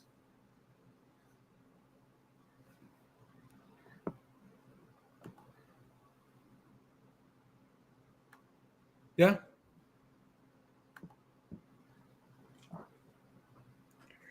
Yeah, we have an older channel called Pinkerton 2 that we lost access to. That stuff's linked on the Fredhead channel if you guys want to go subscribe to the Fredhead channel. I thought the finger key was hilarious. I'm like spitting on it and Yeah, you're like trying to open it. Yeah, that was hilarious. Good job, son. thank you, Father. Thank you. But yeah. Good job. Oh yeah. But yeah, I think we're gonna still stream. What's wrong? I might head out. You're gonna go? I'm gonna go. Oh, okay. We're gonna continue streaming or Probably not if you're gonna head out. I may Okay. as well. I got so many comic books to read. But yeah. Yeah. You know what? I think I am gonna here. Hold on. Give me a second here. I think I'm gonna hang on. Okay. I gotta use the. I gotta go use the latrine. I'll be right, I'll be right there. I'll hold on until you come back. Okay. Yeah, yeah, we got a couple new vids coming out. See, the absurdist moments were great. P.S. We'll seek out your other channel, Tuck. Yeah, thank you, Drew Library. Yeah, I don't know why, but like after letting it like germinate and just kind of chill, I actually like enjoy watching those videos now. Let me pull it up here, library. I have 2. The old one is if you want to see more of the stuff. Let's see.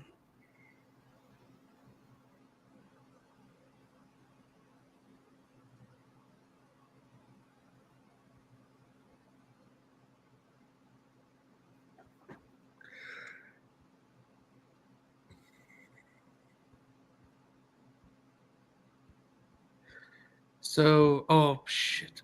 Yeah. So it's Fredhead with a capital F and H. And it's all smushed together. And it has Freddy Krueger as a profile picture. Once my dad comes back, I'll I forgot that my screen's not being shared right now because he has to drag it in.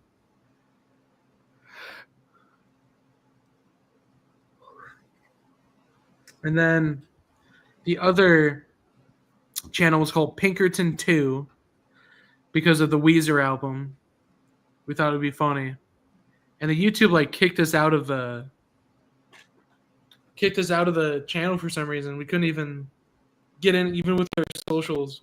They would not let us back into that account. And that one we have like 5 videos on. Similar vibes, but I don't think they're as good as the newer ones.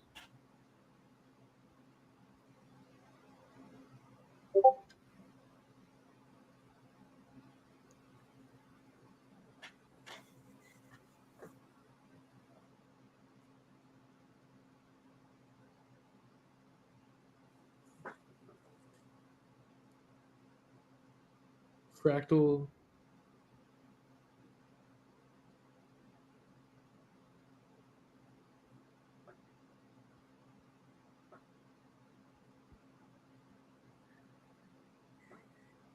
Oh yeah, Ozzy in the chat's actually the camera guy for our videos. So.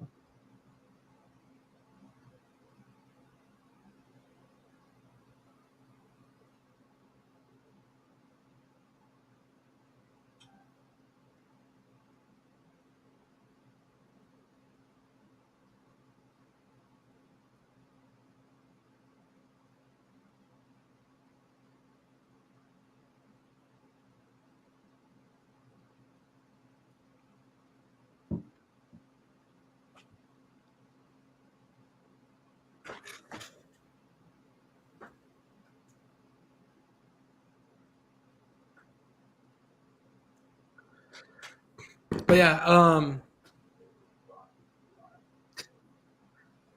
as you're my roommate crashing out over Rocket League. But yeah, we got the other projects I got going on. I got the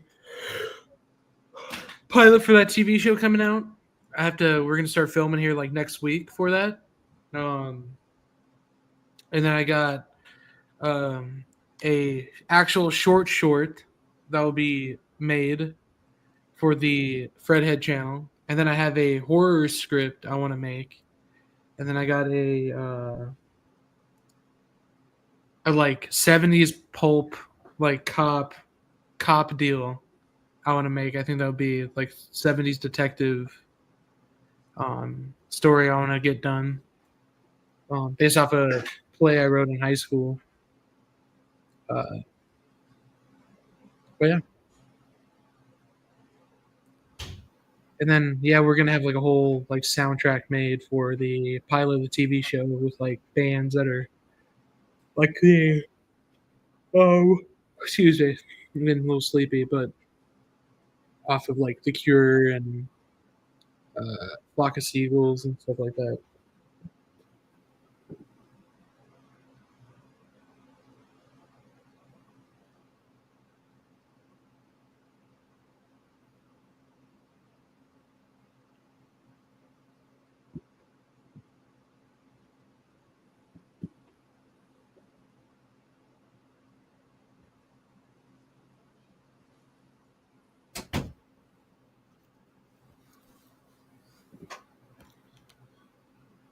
Sorry. Hi. Hello. Yes, Fredhead. Pinkerton. Pinkerton had some funny. What was that one you guys did? That was which one? I love the Bill Murray one. Oh, the Bill Murray. Yeah. God, that was funny. Yeah, there's one of them where we're stuck in a time loop reviewing Garfield 2, The Tale of Two Kitties. And it like loops. And it's And then Bill Murray called you guys? Then Bill Murray calls us. Yeah. And then there's another one that's my favorite from that. And it's the I think it's called security camera footage. And it's like this thing where I'm like kind of tweaking a little bit. I'm drinking so much Baja Blast that I'm starting to see like a version of myself, like in the distance watching me. You know, Bill Murray's the kind of cat too that would be like, if you would have got a hold of him or sent him an email, you know, because he doesn't have a phone. Mm-hmm. If you would have sent him an email, which you can get his email, he probably, if you gave him some lines, he probably would have said them. And the only reason why is because who would believe that Bill Murray would be, you know, would do that? Mm-hmm. Bill Murray does crazy shit like that. Like, take somebody's French fry and then say, no one will believe you. Yo, he's a freak. But yeah, I'm gonna dip. Are you gonna continue streaming? Yeah, I'm gonna keep going. Right. I got some time to chill here before I want to use up all my hours and plus on StreamYard. All right. They read on the 18th, so then I'll start afresh when I do the fun stuff. All right. Well, you guys have a good night. All right. Talk to you later, Pops. Love you. Love you, son. Have a good night. Danielle. Thanks, Library. Thanks, Quentin. Thanks, Ozzy. Thanks. Let's see. Ryu, Merp. Who else is in here? Jackson. I think that's the squad. Thank you guys for tuning in. I'll see you guys next time. All right. Later. Later, Skater. Be safe. Always has to show his butt crack. It's just a thing he does, you know? All right. Since I got some time to blow.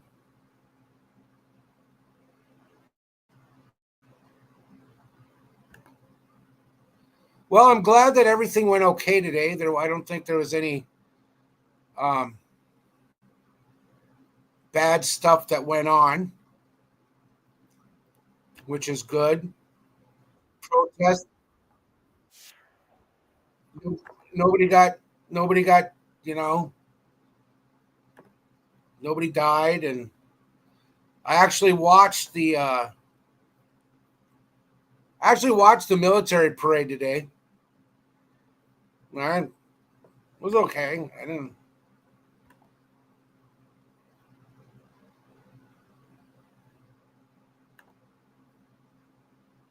Second here. Just a second, Quentin.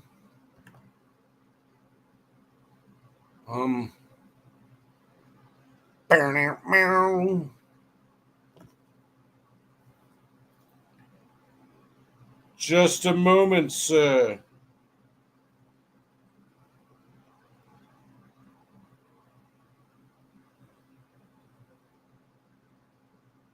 Sorry.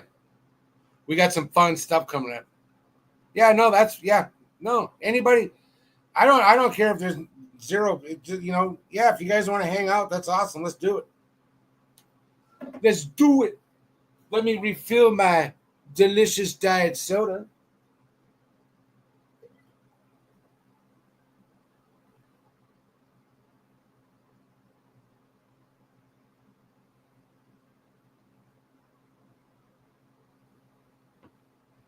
I think the major problem with that kind of stuff, like today, is people take things so seriously. I just like to give people shit. You know? I don't wish harm on anybody. You know, the orange guy has only been in there for how many months? I mean, he still has a few years left.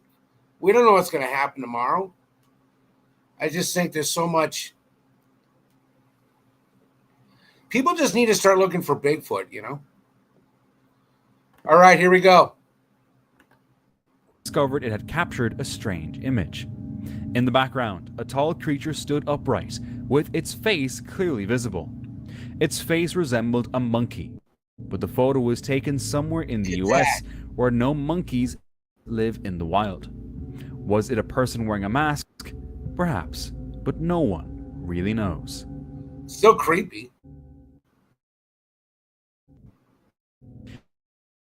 In 2012, a trapper's trail cam in rural Alberta, Canada, captured something strange. Something calmly among low foliage. A cone-shaped head with no visible neck, and long, muscular arms covered in coarse brown hair. Skeptics say it's just a bear or a man in a ghillie suit. But bears don't have that shape, and experts estimate this creature would be at least 7 feet tall if standing upright, something not many people can claim. It's Tucker! Could this finally be a clear photo of Bigfoot?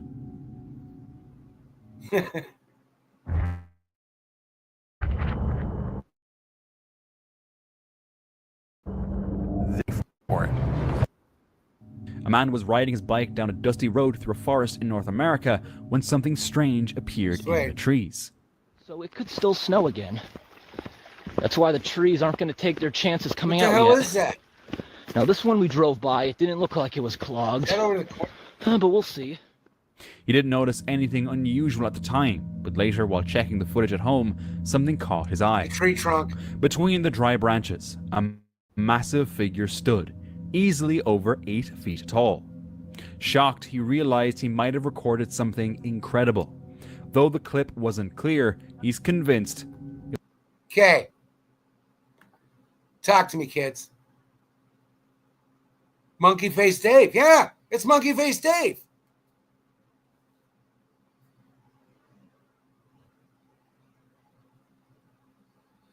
Yeah, there's not a lot of Bigfoot covers, man. There's a few like Yeti covers, but not like, I got a couple Indiana Jones books with the Yeti on it. Yeah, it looks like a tree trunk. That's not. There's no way that's not no damn Bigfoot. Hey, you're right, Quentin. It's Dave. God damn it, Dave. It was Bigfoot. It's a tree trunk. A hiker was wandering through Utah's Pack-In Canyon, soaking in the quiet trails and tall trees, when his camera caught something strange, something it shouldn't have.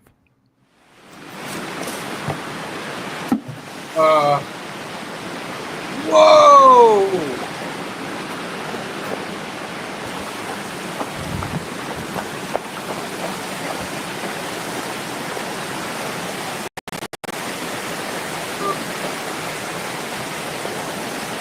That was a leg, you guys.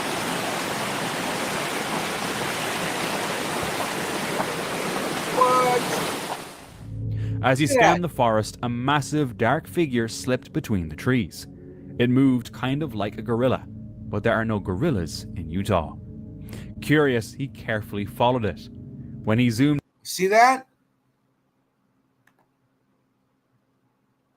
No, those are legs. Right there. Look at that. Legs. Oh my God. In, the creature seemed to notice, then vanished into the woods. Locals whisper about Bigfoot. Maybe this time, they're right. It's Lou Diamond Phillips. While patrolling a remote stretch of wilderness, a game warden and his son stumbled upon something bizarre. A towering figure standing in a shallow stream. Instinctively, they pulled out a phone and filmed it. The thing was huge, covered in dark, tangled hair, and walked slowly, almost like it knew it was being watched, but didn't care. They shouted, but it never responded. Hey, you! Whatever it was, it looked eerily similar to what people describe as Bigfoot. Could it really be a Bigfoot, or was it something else entirely? Okay, what do you think? Bigfoot? Talk to me. Talk to me. Talk to me, Goose. Yeah, I went there. What do you think? That's not a bear. Could it be a bear standing up? What do you think? I don't know. Hiding deep in the woods, waiting to be seen. On August 25th, 2023, a father and his daughter stepped out from their holiday bungalow for a peaceful walk in the nearby woods. The mood was light, and the father began filming a short video to share with his wife. But then, this happened. What's Yeah. over there? Huh? What's over there? Where? It's like there. There's somebody over there. They ain't supposed to be in our woods. What? What is that? Do you see him? What is that? That is so fake. It'd be like me wearing a monkey suit walking through the woods. Anyway, oh, that was. All right, hey, let's look at go the up here. legs. We'll If they turn show it around, again, all look right? at the legs, and it's like He tried to stay calm fabric. for his daughter, Look at that. but what they saw wasn't something to ignore. Watch. It resembled countless descriptions of Bigfoot. Wearing a suit. Knowing this, they left the forest. In March, a woman living near Red Gut Bay, Ontario, spotted something strange moving in the woods behind her house. The area is remote, so anything out of the ordinary stands out. She grabbed her phone and filmed it. Later, the Rocky Mountain Sasquatch team stabilized the video, revealing a tall, dark creature with an unusually long arm. Locals familiar with similar past sightings quickly suggested it could be Bigfoot. Wanting to avoid unwanted attention, the woman chose to stay anonymous. That one's kind of weird, though. Back in 2013, near Mount Cathedin in Maine, someone snapped a blurry photo that stirred up a lot of curiosity. It looked almost like the classic Bigfoot people always talk about. What made it even weirder was the footage that followed. The same figure was seen walking slowly through the forest, blending into the trees until it vanished from view. There wasn't much background story, which made it hard to tell how real it was. Back in 2014, a hiker was walking through the thick woods near Vancouver when he spotted something strange. Why are you running toward it? Just gonna piss whatever it is off.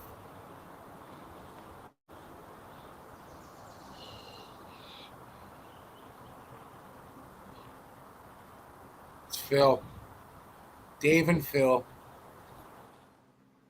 In the late morning light, he saw a tall, bipedal figure covered in dark hair, moving steadily through the dense foliage.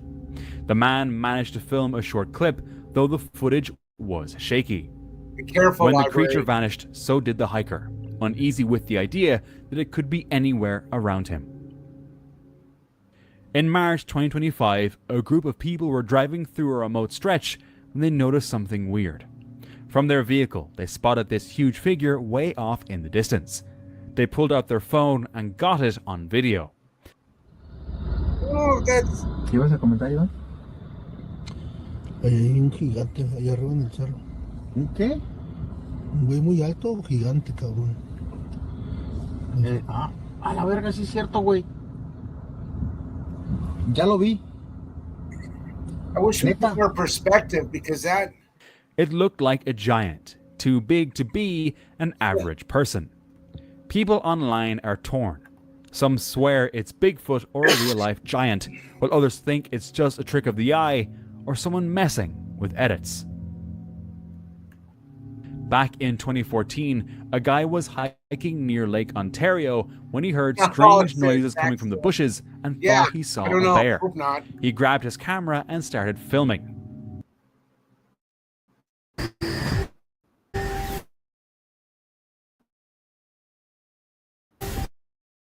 Wait, what just... Dude, what... But it clearly wasn't a bear. Wait a second. Oh, come on. That was a mask. Look at that mask. It moved differently, more human-like, crouching low and dodging the camera like it didn't want to be seen. In a freeze frame, you can even catch a glimpse of its face. Eyes and a nose that look almost monkey-like. The man quietly backed away, amazed by what he had just witnessed. A couple was driving through a forest when they captured this photo. It shows a tall, dark figure standing right at the edge of the trees. If the camera had clicked just a second later, it would have vanished. This isn't a one-time thing. Locals say they've seen two creatures roaming together. One leaves huge 14-inch tracks. The other's even bigger, around 19 inches. People say the smaller one stands over 6 feet tall, but the bigger one towers above 8. Do you think these stories are true?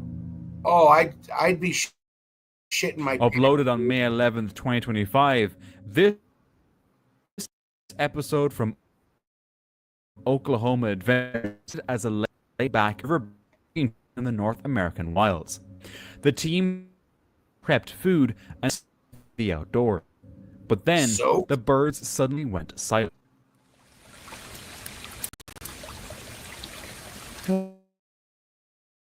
Agarró muy bien.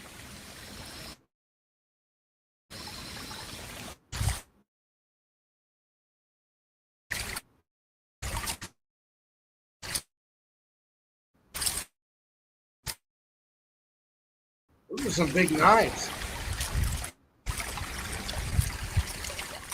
Then came the footsteps, branches, something big amp. Where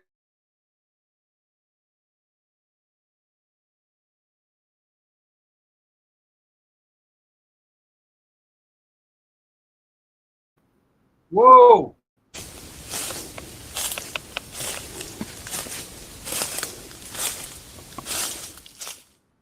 A dark figure peeking from behind a tree.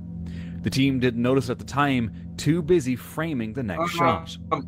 But they later wondered, could it be the legendary Kind of creature? looks like maybe somebody in a all black A outfit. group of friends were exploring a park at night when they heard strange dog-like sounds.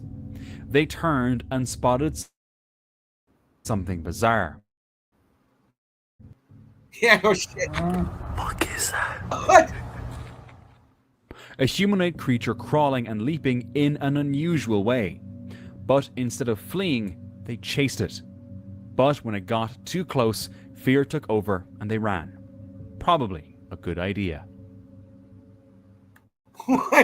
Back in the summer of 2004, a couple was camping way out in the woods. Too dark to be a kangaroo.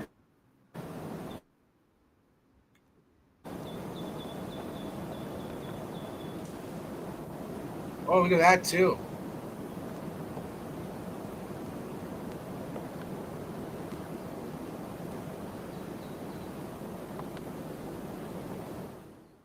The couple, in a panic, grabbed their old camcorder and managed to film it for a few seconds. The footage was blurry and short, but it clearly showed the figure The moving. thing is too is like you gotta be really stupid to put a monkey outfit on to do this kind of stuff, like to hoax something, because you never know, especially like during hunting season or something. Because I've been like raccoon hunting when I lived in Missouri, and I mean you're out at night with dogs and shit, and if you're gonna hoax something, your ass could end up getting shot before it vanished into the shadows. That brief clip stirred up a storm later, with many believing it was a real glimpse of Bigfoot. Yeah, tweakers. Back in 2011, a strange photo showed up from a trail cam somewhere in Vermont. The original photographer never came forward, but the image started gaining buzz after Steve Coles talked about it online.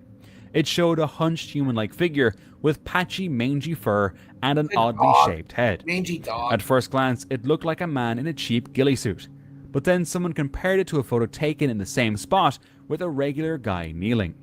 The size difference was shocking. Even though the figure looked kind of fake, that weirdness almost made it feel real. This clip was recorded in Tennessee by someone's security camera, and they swear it captured Bigfoot. Whoa, they're now gonna shoot Bigfoot?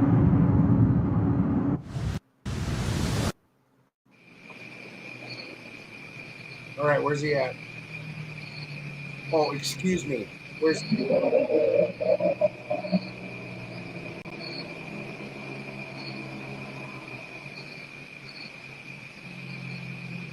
All right.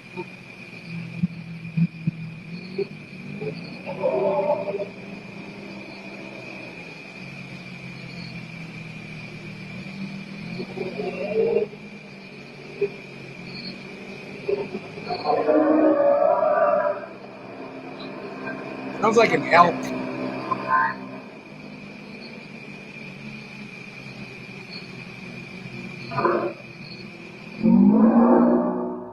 It starts off with regular forest noise, but then it shifts. The sounds grow deeper, wilder, like something massive is out there. Sure, skeptics point out that black bears live there too, and maybe it's just that. But Tennessee is a known Bigfoot hotspot. Yeah, well, you're the only and think about it, I if see. Bigfoot were real, wouldn't it make sense for it to hide somewhere it could easily blend in? Easily. This man checked his trail camera footage, and to his surprise, something unsettling had been caught. The image was taken at night, and though the quality is grainy, something can be seen. A large, dark, shadowy shape standing faintly against the dim background. No clear features, just an odd posture and a distinctly bipedal stance. Could this be the legendary creature itself, or simply a very large human in disguise? Agreed. Rodney went on a solo outdoor trip, spending the day filming nature. Later, while reviewing the footage at home, he noticed something strange. In the upper left corner of one shot, a figure appeared to be hiding behind the bushes, peeking out. It was distant, barely visible, but just odd enough to catch the eye. After Rodney uploaded the clip, Bigfoot was buzzed with excitement, convinced it was real evidence. Skeptics, however, weren't so sure. The video was grainy, unclear, and hard to trust. Still, the mystery remained. Something was there. This footage was captured by a trail camera set up in Washington state on December 25th, 2009. It shows a large, dark figure seemingly sitting on its knees near a campsite. Food and snacks had been left out in an attempt to lure Sasquatch. The creature's posture is unusual. Its head sits low with no visible neck, and it appears massive with a broad back. Unlike a bear, this figure seems to have a human-like back and shoulders. One particularly strange detail: there's a visible groove running down its back, separating the two halves of its muscles, something you don't see on a bear. So who or what was sitting next to that picnic table? I don't know. A photographer was hiking through thick oak woods when he spotted something strange through his camera lens. He'd been expecting birds or a figure sitting between the trees. It looked human, but not quite. He didn't hear a sound, just silence and that thing watching. It didn't move, but its presence felt real. Was it truly a living creature, or did someone place a prop there to scare others? This Canadian family was enjoying a day in nature when they spotted something strange. Another Canadian. A towering figure appeared walking through the woods. Be careful up Even there, their dog library. reacted, barking aggressively in its direction. And the footage, classic Bigfoot style. Look at those Grainy, arms. shaky, What? and just blurry enough to spark debate. That's a bear. Most viewers agree. Whatever it was, it's either a hoax or another mysterious Bigfoot sighting. This trail cam photo was taken on December 31st, 2010 at 6:17 p.m. using an infrared camera typically used for wildlife tracking. The blur hints at something fast moving directly in front of the lens, triggering Spuds the infrared McKenzie, flash. yes. The shape shows a rounded head, possibly with a snout, broad shoulders, and long limbs. Bipedal and solid, not like any typical forest animal. Judging by the horizon line, it's over 5 to 7 feet tall. Some say it's just a random blur, maybe a leaf falling or an insect flying past the lens. A mystery that'll most likely remain unsolved. It is the end of a life. It is the beginning. Wish I was getting paid for that. While hiking near Duffield, Virginia, a Reddit user came across a strange that's footprint, etched into a rock. Though they didn't place an object beside it for scale, they estimated the print to be between 12 and 14 inches long. What? The track was oddly shaped, unusually large, and clearly visible in the stone 14 surface. Even more curious, there were no other prints nearby, just that single massive print carved in rock.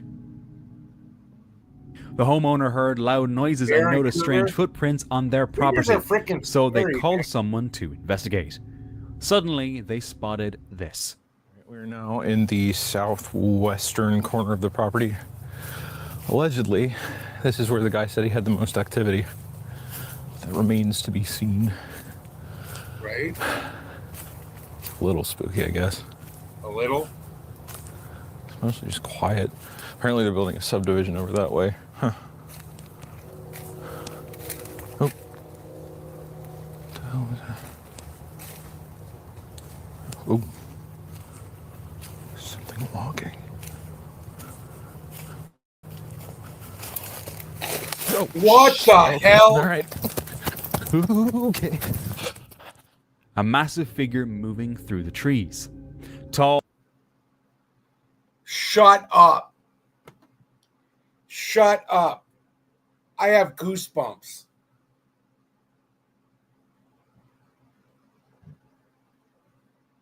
Dude. Totally.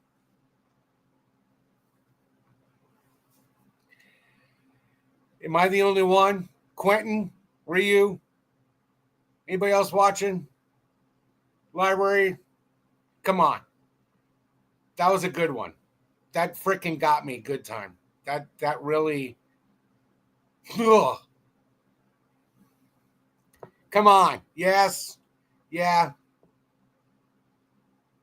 Yeah. Tall, broad, covered in dark fur, with glowing red eyes staring back. Was this encounter staged for online attention, Shut up. or was something truly mysterious wandering the land? That's weird. Look at the body frame. A hiker was making his way through a dense forest one afternoon when something caught his eye.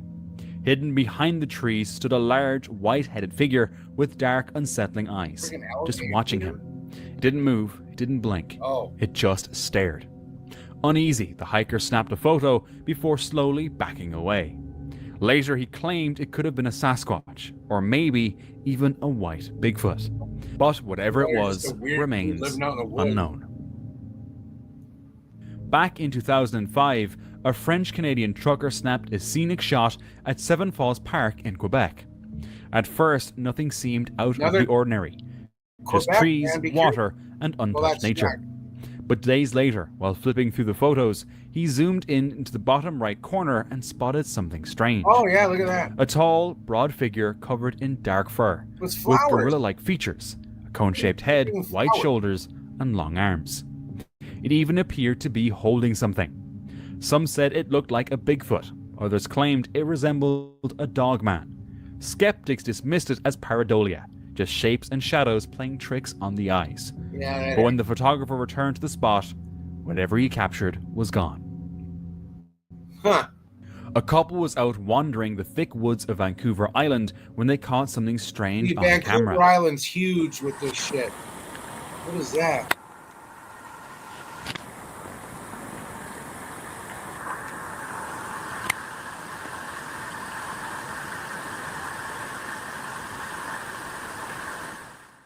Not far off, near some bushes, stood a massive figure. Its head was partly hidden by the leaves, but its size was impossible to miss. This thing stood tall, on two legs, and according to the couple, it didn't move like a gorilla or a bear. Most viewers swear it's Bigfoot. Still, some think it might just be a bear after all. The flower floating fur person. This person from Buckinghamshire captured something strange in the quiet English countryside. That's awesome, Vancouver. A tall, dark figure striding across a freshly harvested field, with dense woods lining the edge. The scale is always tricky in these kinds of shots, but based on the surroundings, it looked massive, possibly over 6 feet tall, and appeared to be covered in thick fur. It's not exactly the kind of place known for big. Library, have you ever seen, you're from that area, have you ever seen anything or heard any crazy stories, Bigfoot stories? Share them with us, man. And the footage, of course, is blurry. Could it have been someone in a costume? Maybe. But who walks alone, dressed like that in broad daylight, in the middle of nowhere? A YouTuber named D's Dark Adventures recently shared a strange clip sent in by a viewer. According to D, an elderly man filmed two mysterious figures on his neighbor's rural property about 3 years ago. Now, while exploring the same land, his grandson claims to have spotted something similar again. The new footage shows a dark humanoid figure crouching in the brush. As the man approaches, the figure suddenly stands up and bolts, disappearing into the trees. Some believe it's a cryptid. Others think it might just be a trespasser caught in a strange moment. But here's the odd part. There are no clear details visible, just a completely black silhouette. If it was just a person, why were they dressed head to toe in all black, hiding in the brush, in the middle of nowhere? I saw blue. In 1999, a resident of Sarasota, Florida, sent a letter to Animal Control, along with a set of strange photographs. Oh, the skunk ape. She claimed something had been sneaking into her backyard at night, stealing apples. Locally, it's known as the skunk ape, named after the awful smell people say follows it. Whatever it was, it didn't look like anything you'd expect to find in a Florida backyard. A hiker was wandering alone in the forest late at night when something caught his eye. There, in the shadows, a pale face with two glowing eyes staring back at him. What? The hiker froze, unsure if it was just an animal, a cryptid, or something worse. On the left side of the frame, there even appeared to be two more glowing eyes, but never clearly captured on camera. Whatever it was, it stayed hidden in the dead of night, Owl? watching. No, it's... Okay, first I need to clean this lady up. Love this part. Zombies are coming! Screw you! Girl, come with me! Go in the house! There is an armory in the back! Do it quickly! Years ago, Leo Frank snapped this photo during his hike. The creature in the image looks both human and not. No Its way. thick hair, rugged face, and oversized nose make it feel straight out of myth. Frank guessed it stood over 7 feet tall and called it a wild man, fueling Bigfoot theories. But skeptics say it's too human-like, more like a primitive man than an ape. Others think it might be something we haven't classified yet. It's kind of spooky looking. A man was camping alone deep in the forest when he noticed someone or something moving between the trees nearby.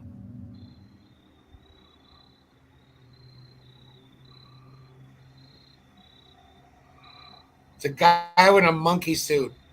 Oh, run. I better run. From the distance, it wasn't white clear. thing in its- Maybe a large man, maybe something else. Still, he chose to stay the night. Fake. As darkness settled, strange sounds woke him up. Peering into the shadows, he spotted this. Man, it got dark on me quick. Did it?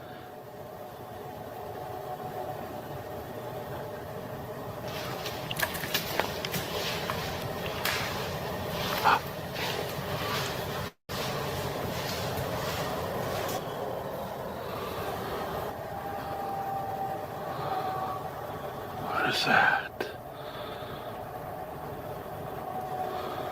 Looks like eye shine. Oh, it stood up. What is with the white? What is it wearing a mask? Whoa, whoa, whoa, whoa.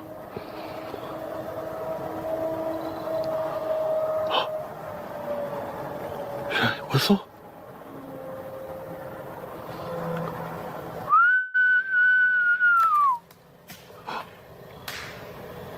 Fuck. No. Strangely unfazed, he tried knocking on a tree. Suddenly, right in front of him, the glowing eyes reappeared. I'm gonna try one last thing, tree knock.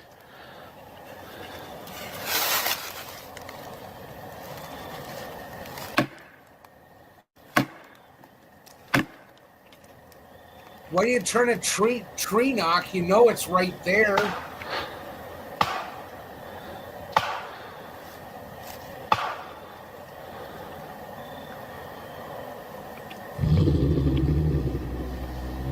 I hear it.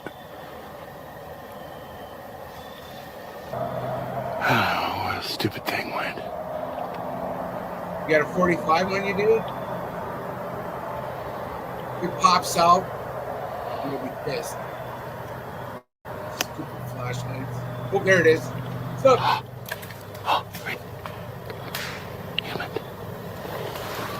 What are you like, damn it, for? This was the last footage uploaded, but luckily, it seems he made it out. While fishing alone at a quiet lake near the Navajo Mountains, a man captured something disturbing on camera.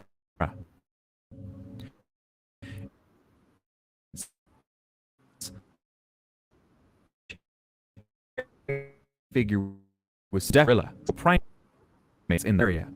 Whatever it was, it didn't match anything known to live out there. Zappa. Yeah, look at that. While hiking in the mountains, they spot something unusual far off on a ridge. Curious, they started filming with their phones, zooming in to get a better look. The figure appeared to be walking upright, but it looked too large to be human. Unfortunately, the footage they captured was distant and blurry, making it hard to make out exactly what they saw. A woman was strolling through the forest one afternoon when she stumbled upon something unexpected.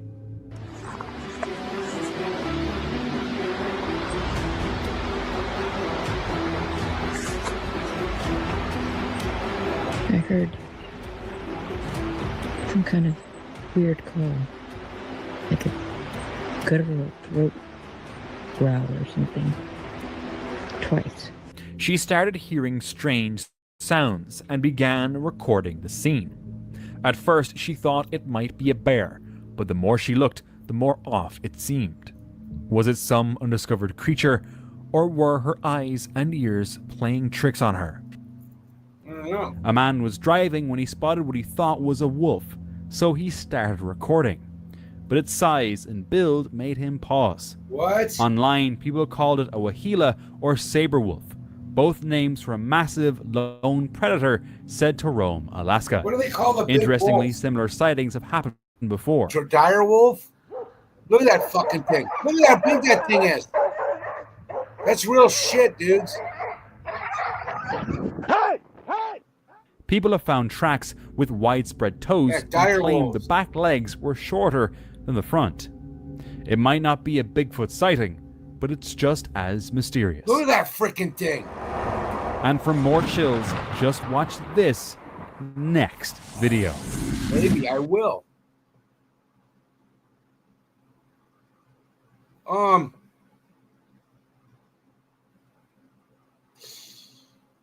That was weird.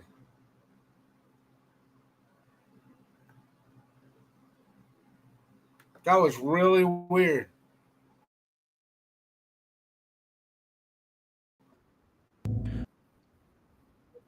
I think this was the guy that we were watching.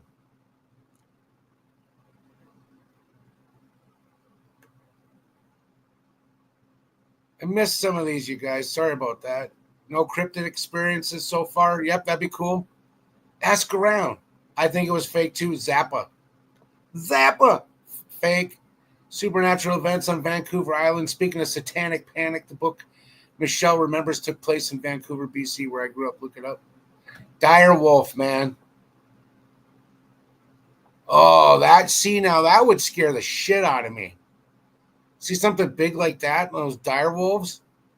I mean, unless you got like a gun on you, or it's like the size of a small black bear. All right. Let's try these. Gazaz, Kalibia, Tunisia, around 120 people gathered for an overnight camp event. The atmosphere was fun, light-hearted, full of stories, songs. After the camp ended, while reviewing the photos, one participant noticed something disturbing. In a group photo, a strange figure appeared between two friends. Everyone present confirmed no one like that attended the event. So who or what was standing between them? YouTuber Desert Sasquatch was out on a hike, exploring the forest and filming along the way. I keep coming across all these bones right in here that I haven't ever.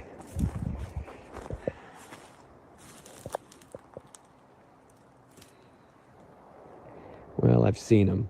That kind of bone. At first I thought it was something else, but it's just a regular elk bone or something.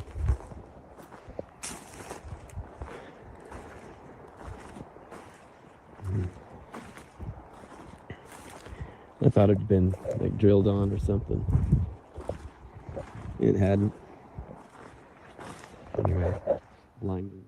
At first, it was nothing unusual, just quiet woods and a few scattered animal bones. But after uploading the footage, his viewers noticed something he didn't. Oh, right there. You're right. Something walking.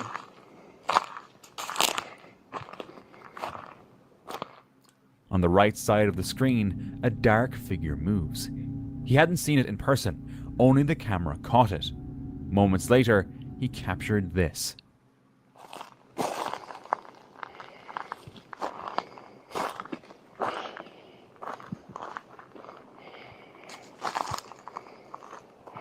Yeah, right there. Come on, dude. How can you miss that? Was it just a person wandering deep in the woods, Yes. or could it truly have been Bigfoot watching from the shadows?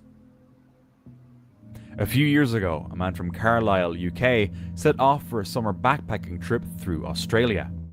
He left his Victorian end terrace home locked and completely empty. No roommates, no visitors.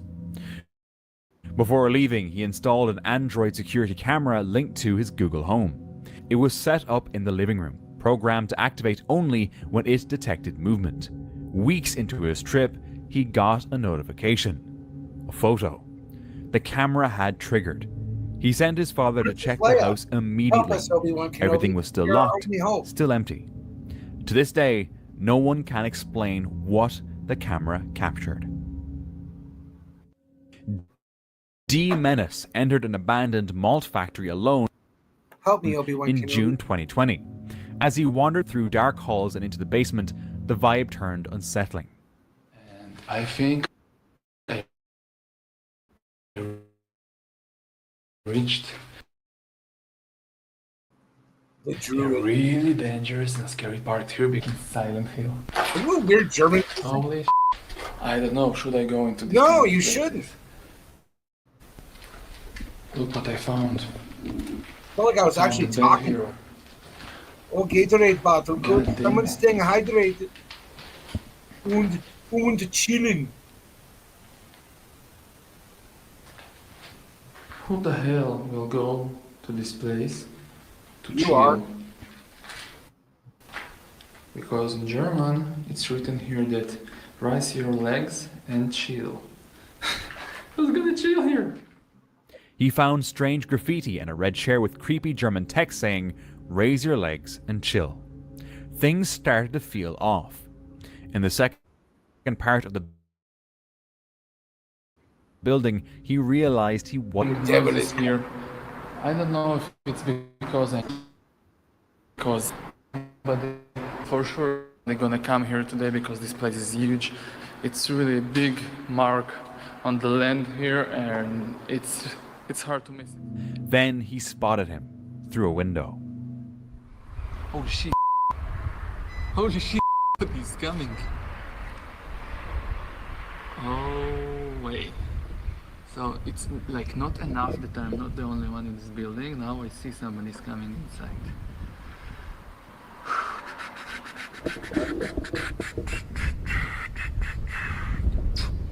I hope that this guy is peaceful and normal.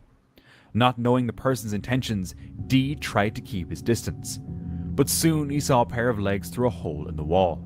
Terrified, he tried to make his way out. But as soon as he turned a corner, the man suddenly pushed him to the ground.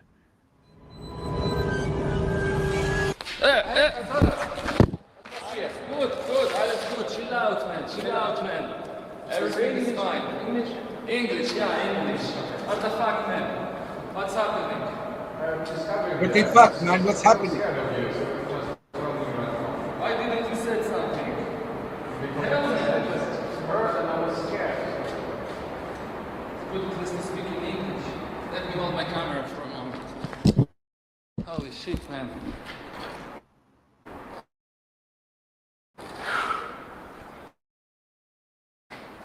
What the hell?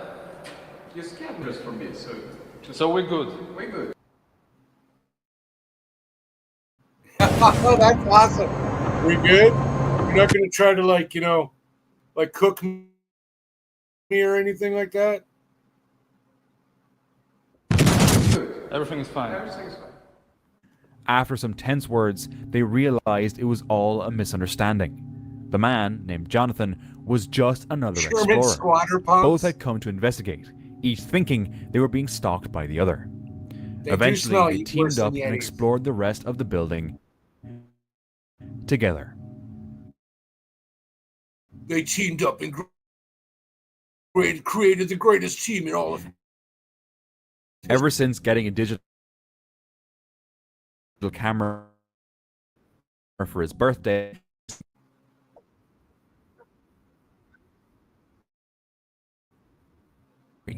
one dating back to 1874, complete with aquarium and crumbling gravestone.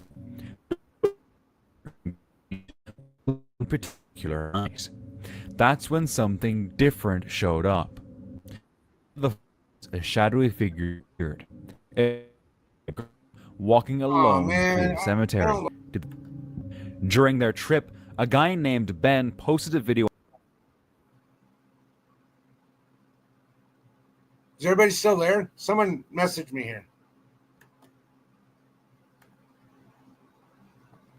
Hello?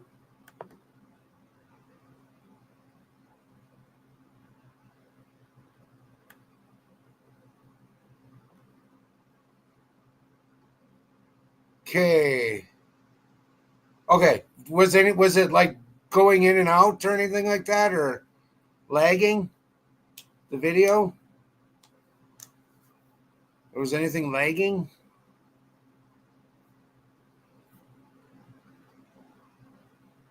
Was the video lagging? Stuttered.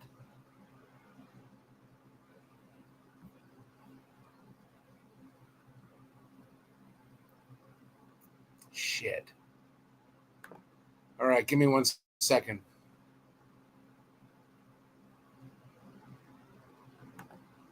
We're the kids in America.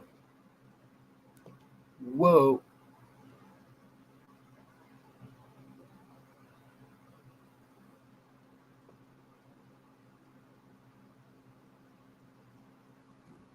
Sorry, guys.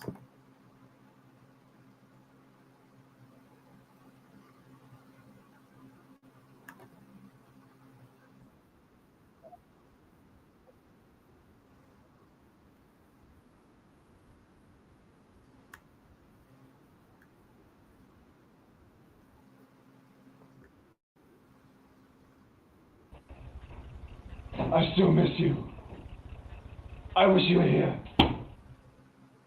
The light in the upper corner gets brighter right as the reflection appears, which suggests it was more likely someone behind the camera and not a ghost.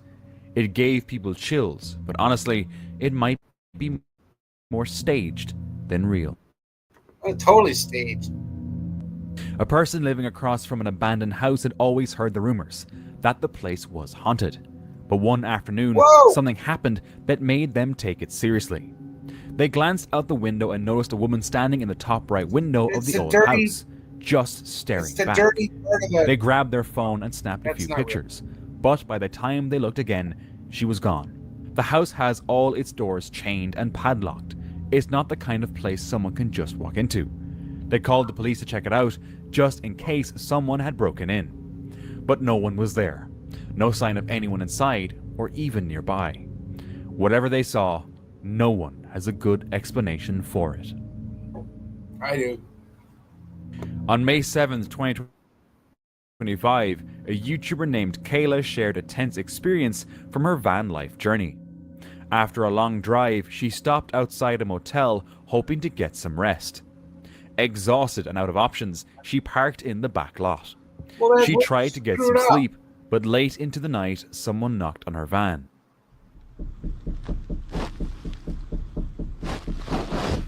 You guys, there's a knock on my door. Oh shoot, it's the middle of the night. Oh, hold on, the dog sees him too. Hold on, shh. Hold on. Oh, move, Rocky, move. I can't even get up here because of the dog. Move it. The man claimed to be a guest and demanded that she leave the property. You got a room here? Excuse me? You got a room here? I was actually about to get a room. I wasn't here that long. I had to use the bathroom. All right. You have a room here, you have to leave. Okay, thank you. Oh my gosh. I'm getting kicked out. And it's the middle of the night. Oh my god. Lock the door. Startled, Kayla drove off into the night. I could have not just answered the door, but I'm pretty sure he seen me pull up, and with the dog running out and stuff like that, he definitely saw me. So it's best I just leave before it causes any type of problem. She eventually found a truck stop, a well-lit place, but far less comfortable. It didn't feel safe, but she didn't have any other options. She made it through the night, barely sleeping, but she made it through. The next morning, she continued her journey, hoping to find a better spot. This photo was taken by a woman tending livestock on her Navajo land in Ganado, Arizona, after she heard strange noises. She wasn't out searching for anything, but when she followed the sounds, she spotted it. The Rocky Mountain Sasquatch organization reviewed the image and noted that the bulky, upright figure resembled classic Bigfoot reports, too large to be a person in a costume, especially in such an isolated area. Still, the image is blurry, and without physical proof, skeptics argue it could be a misidentified rock or shadow. But the mystery lingers.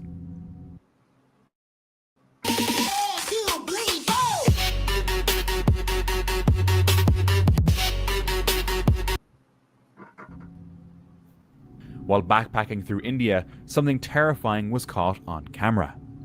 Oh my God, dude, that's...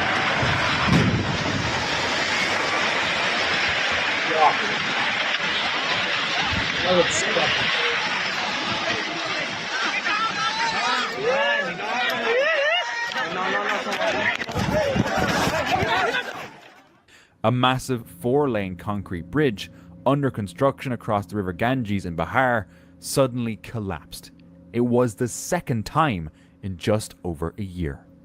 Realizing the danger, people on a nearby boat panicked, scrambling to get away. The video cuts off abruptly, but thankfully it was later confirmed no one was injured.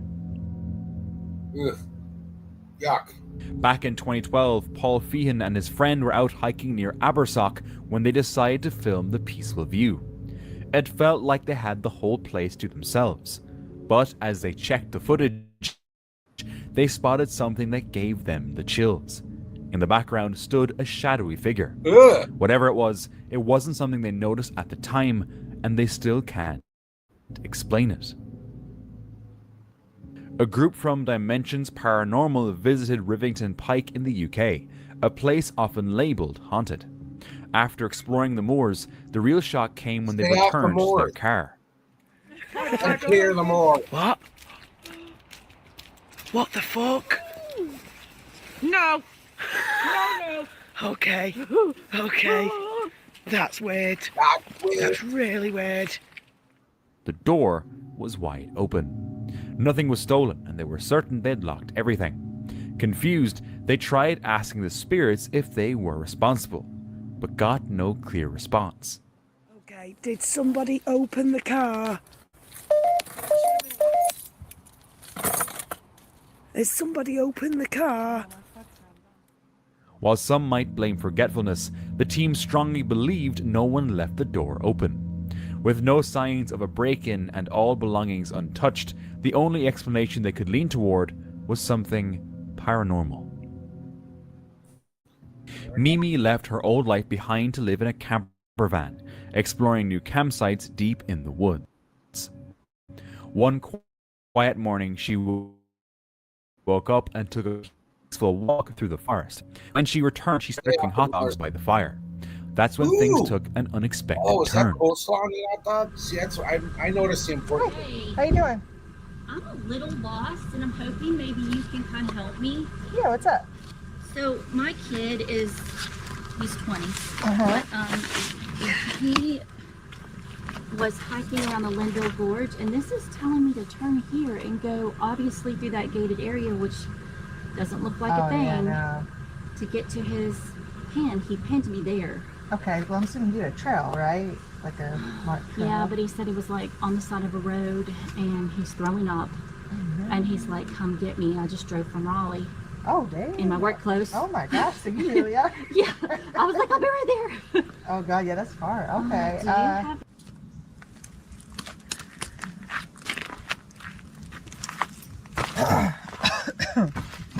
I guess he doesn't know anyone out this way that would have something.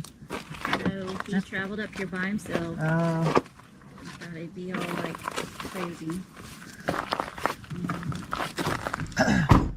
Well, we've got quite the situation. Apparently, down that road that I was just walking down, about 2.5 miles, her son is very sick and needs her to come get him, but she can't get past the gate. And there's no other entrance way because I just hooked up my Starlink to see There's no other way down there than through that gate, which is very locked. So she's calling 911 now to see if they can come home. A woman showed up, panicked, searching for her son who got seriously sick. He was stuck past a locked gate, and emergency crews had to come rescue him. What the? You don't make cool. You really don't miss that. We're gonna have a bunch of rescuers coming in. Right, just make sure it looks like he actually your son. Really? How far is the river? Out on the service road. Well, even when it's not want to try to be. It's gonna be the wolf pit that he's on. Probably about like, 2 miles over the weekend from the gate. Didn't know. All right, EMS and emergency services are coming out. They're gonna go get him. He's about 3 miles down the road. Well, we're thinking this guy has the key to unlock the gate, so realistically we need EMS services because she can go get him, but this guy's apparently really sick down there. She said he's not one to complain. He's been hiking for maybe 2 days. He was going to set up camp about 2 more miles down, but then he started getting real sick and throwing up a lot. And he called his mom all the way from Raleigh. She drove a little over 4 hours to get here. She's still in her work clothes. Holy. So I told her to sit with me at the fire to stay warm at least, but she's so nervous. I understand why. I mean, my gosh. This night's about to get a little bit crazy up in here.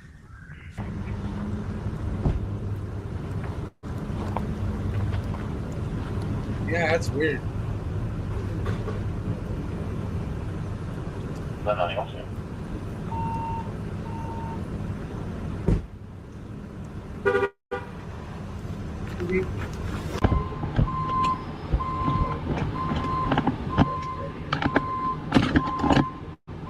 Would you look at that? There's the last fella leaving. Well, the fire's going out. They ended up just letting her take her son. He's in the car with her right there. They're gonna go probably home because he doesn't want to go to the hospital. I don't blame him. Like, I don't know. But yeah, quite the eventful night, huh? Holy crap. Thankfully, the woman's son was later found safe along the trail. Yeah. But what if he hadn't had cell service? What if he couldn't call for help? The outcome could have been very different. A paranormal investigator was exploring St. Joseph Cemetery near Kimmswick, Missouri, when things took a chilling turn. Michael. Oh, yeah. Michael? The son's been dead for years. While trying to talk to spirits using a spirit box, she caught a strange voice. Then she captured this. A shadow moved near a grave by her vehicle. No one was around. So who or what cast that shadow? Could it have been something explainable, or was it something truly paranormal? I don't know. These two went for a climb during their hike. Everything looked steady. But in a blink, the climber above came crashing down, right onto the one below. Oh! They both hit the ground hard, and it could have ended badly. But somehow, both were alright. Now that's a true friend, taking the hardest part of the fall. Shit. Nice, good job. Chamos, something weird, showed up. Outra luz na casa, pô, direita. Aqui na casa, homem. Oh, meu Deus, é ela, Chamos. Oh, God, there's someone sitting there. What? Oh, velho, tem uma sombra lá, velho. Espera aí, daqui a câmera, daqui. Cara, daqui a câmera. Não desce do carro. They stepped out of the car to check it out, but the closer they got, the scarier it got. Oi! Oi! Velho, não vai lá, velho. Pelo amor de Deus, velho. Chamos! Sai daí, cara. Ô, Chamos! Chamos, não vai, Chamos! Hey! Meu Deus, cara! What the hell? When they zoomed in with the camera, it looked more inhuman. On their way back through the forest, they spotted it again. Olha ali, ó! Olha ali, ó! What the hell? Its eyes glowed unnaturally, and whatever it was, it didn't feel like anything from this world. All they knew was they had to get out fast.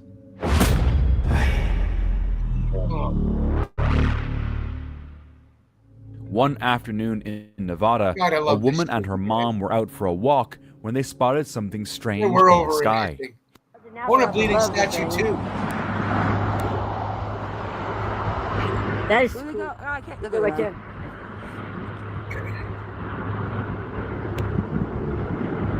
There's so many UFOs out there, you guys. Why is your video only go to 12 times, dude, but you're What? going over to 30 times? I don't know. I can't Oh, do that's it. trippy. Yeah, they keep They going to just- triangular Yeah, form. they just opened That's again. cool. Look at the video. Yeah, they're in a square. Yeah. It's not airplanes, so it has to be drones. Yeah, no. Okay. As soon as it's slap cameras. Where'd they go? It's right there, fading kind of. Yeah. I am not steady as hell. Oh, there they are over there, I see.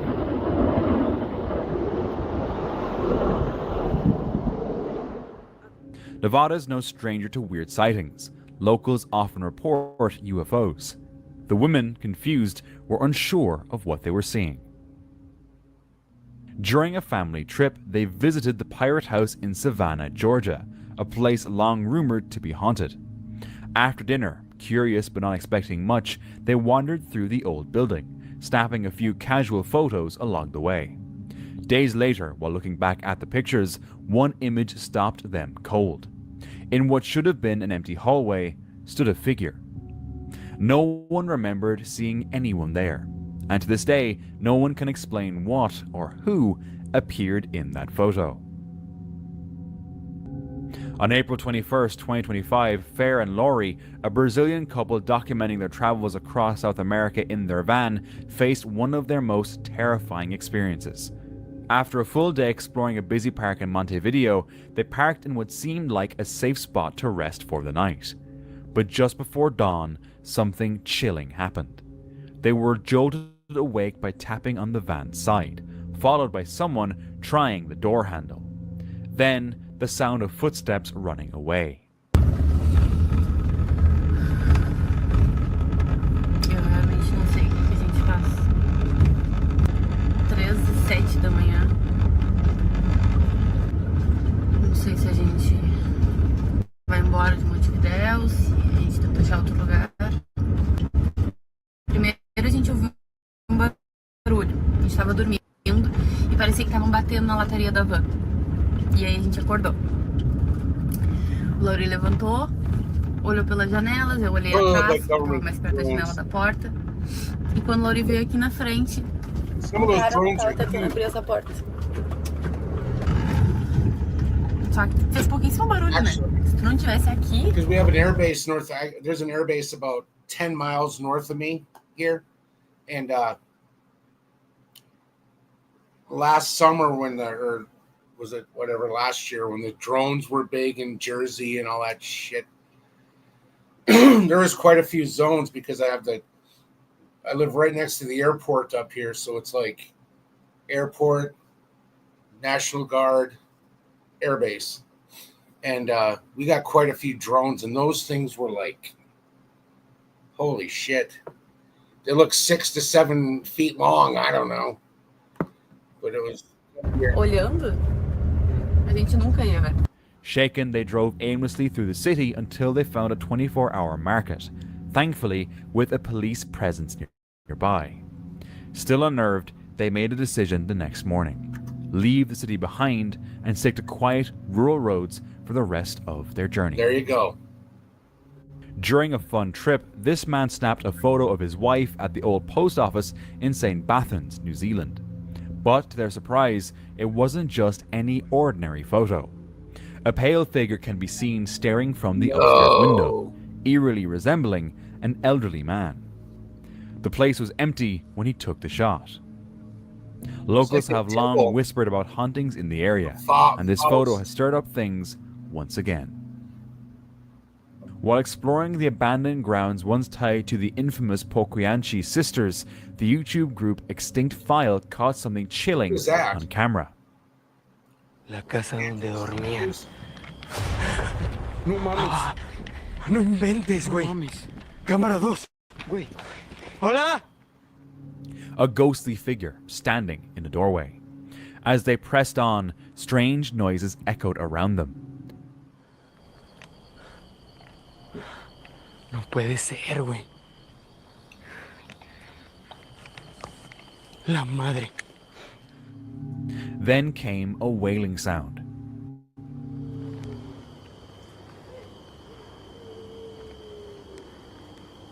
Oh, I heard that.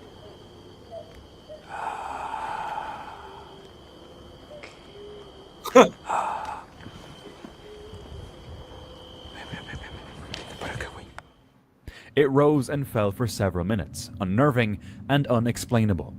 Suddenly, they spotted this.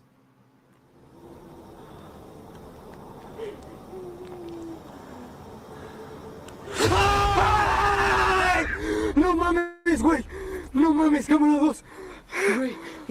What the? No mames. No mames, aquí había alguien, güey. Just as they stepped Oh into my the fenced-off God. area, the Why did figure they vanished. scream Given like the that? site's dark and disturbing past, one has to wonder, are the spirits of the Poquianchi's victims still trapped there? Oh, I guess. Back in the early 90s, David went on a school trip to a war museum in northern England. Years later, while flipping through old photos with his partner Andrew, one picture stopped them cold. Behind the group of smiling kids was a pale face. David swears he was at the very back and no one else was around them at the time. The face doesn't match any of the children or staff. It unsettled him so deeply he refuses to look at that photo ever again. That is weird. Some say old places hold on to memories.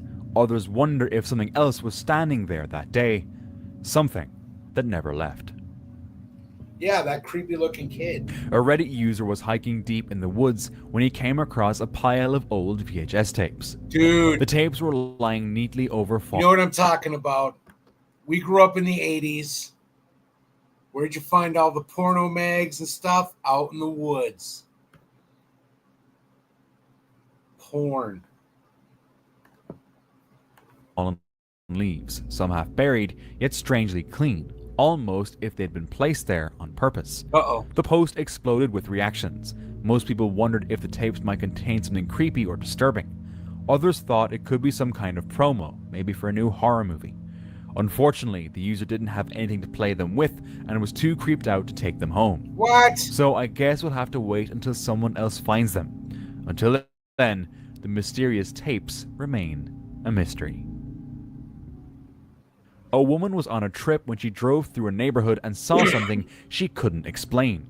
She posted it to like Facebook, that. thinking she'd captured alien activity, It's like a or maybe light. even a portal forming in I've the seen sky. lights like that. And at first glance, looks like it did look otherworldly, something we've only seen in a few other strange videos before.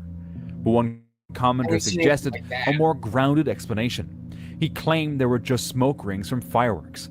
According to him, when something blasts through a small smoke tube with force, it creates a vortex that forms these perfect rings.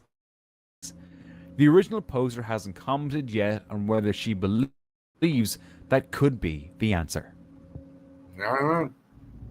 It was a full moon night when a YouTuber named Al Capone set out to explore a cemetery with a friend. As they wandered through the graves, the camera picked up several strange anomalies. It was like something was rubbing against the bushes, though. Nah. It- That's what he's hoping for. No, behind me. Oh, you By heard the- behind you. I heard it. No, over I here. heard what was by you, but I'm saying by the cars, like someone put their hand out and was just dragging it across the bushes. Wow. I hear them. Sounds like a kid talking. It does sound like a kid. But around 5 minutes in, something truly unsettling happened. Right in here somewhere. You probably. Did you hear a child? Yeah, I did just hear a Sounded like child. it's down in front of us. It sounded like a cry. You guys let me know if you see it. What was that? What's that, Alex? That was like someone crying. Shh, shh. Well, if it's a kid, then go to the It kid. sounded like someone crying. Well, there's a house right From there. like that building over there, that direction. That sounded like 2 hours. whimpering. Oh my god. That was clear as That day. was so close. That was clear as day. That was definitely a whimper cry. Holy shit. A childlike cry echoed through the darkness. They froze. Whatever was out there remains a mystery. It's from one of those houses. Up in the mountains of Kazakhstan, some explorers recently came across something wild. A huge doorway carved straight into a rock, way bigger than any regular person could use. This isn't the first time something like Dude, this that is has been rad. found. Look at that. All over the world, in South America, Asia, even Africa, there are these giant stone doorways and structures. Some folks think they prove giants once walked the earth. Skeptics say it's just natural stuff. When the hiker sees how precise and massive these things are, it's hard not to wonder who really made them. I don't know. This security camera captured terrifying footage. A woman can be seen sprinting down a narrow alley, clear. Moments later, this happened. Another woman appears behind her, moving unnaturally. As the woman reaches the end of the alley, she suddenly collapses and lies still. Then, without warning, she vanishes. Shut up. The video, grainy and distorted, leaves more questions than answers. If it was a woman, she must have been under the influence, but that doesn't explain how she disappeared from the footage. This man was just walking through a graveyard when he spotted a strange sight inside a mausoleum. At first, it looked like something or someone was lying there under a blanket. He kept watching, trying to make sense of it. Man, if that and then blanket suddenly, moves- the blanket moved. What?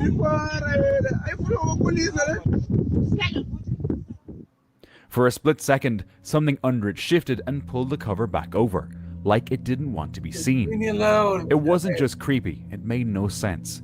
Who was that, and how did they get in? Go ask. And what happened to the person who was supposed to be buried there? A Reddit user posted about a bizarre find in their backyard in southern New England. Whoa, what is that? That's some body snatching shit right there, guys. What is that? Touch it. Meteor shit. Ugh. Bunch of worms? It's like venom shit right there, too. It's weird. It's kind of cool. I don't. It was an odd, almost alien-looking creature. Someone commented that it was actually a train of caterpillars, all moving in sync, and I guess that's what it is. But still, I can imagine that's one of the strangest things to stumble upon. Have you ever seen something like this?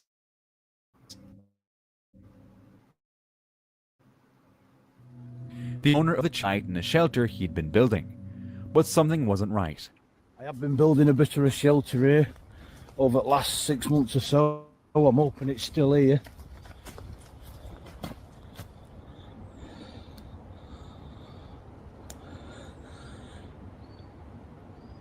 I'm hearing noises already. Yeah, I've never stayed in this woodland overnight before, so it's all new to me. I'm about halfway.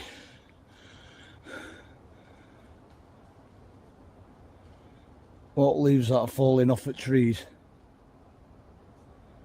It's just...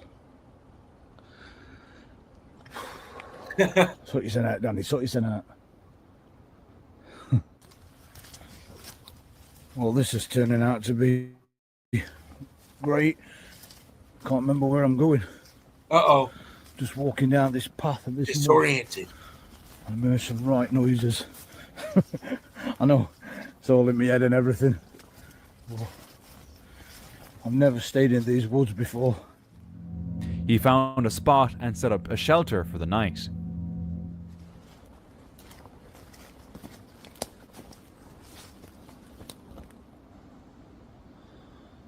It's fucking freaking me out, that is. Whoa. Hello?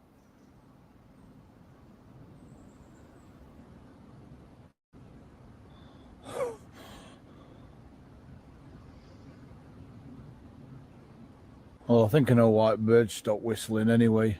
I heard some, like, shooting gunshots in background. But it's a bit weird. That's like probably a mile or two away. I don't know. I'm probably just freaking myself out, sort of thing.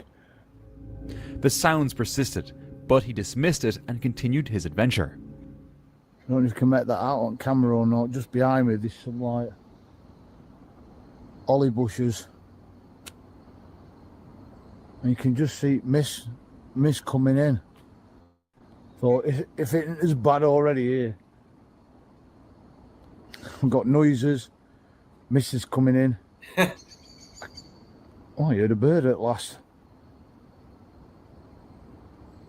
Oh, what were I saying? He's freaked. Mist. Oh, damp wood, no fire. Can't cook. I've got some crisp and that's about it. And another 2 beers.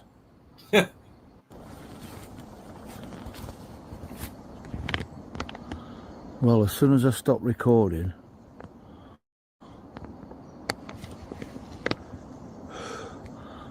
I heard some rustling of these holly bushes. Now, there is a lot of squirrels up here. Dude, you're freaking yourself I don't know what out. to do if I come in contact with a badger.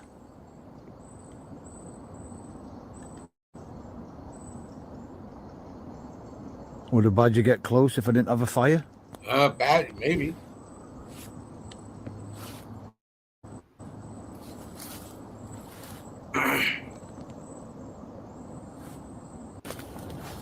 I don't know. You still got daylight. You're freaked out. Leave.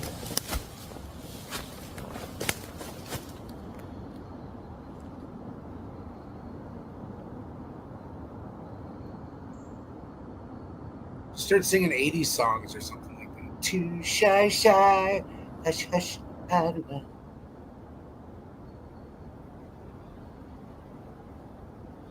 I'm not sure I want to be here tonight. Fuck no.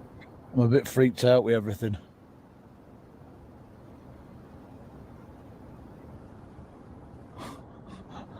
It's not like me at all, this.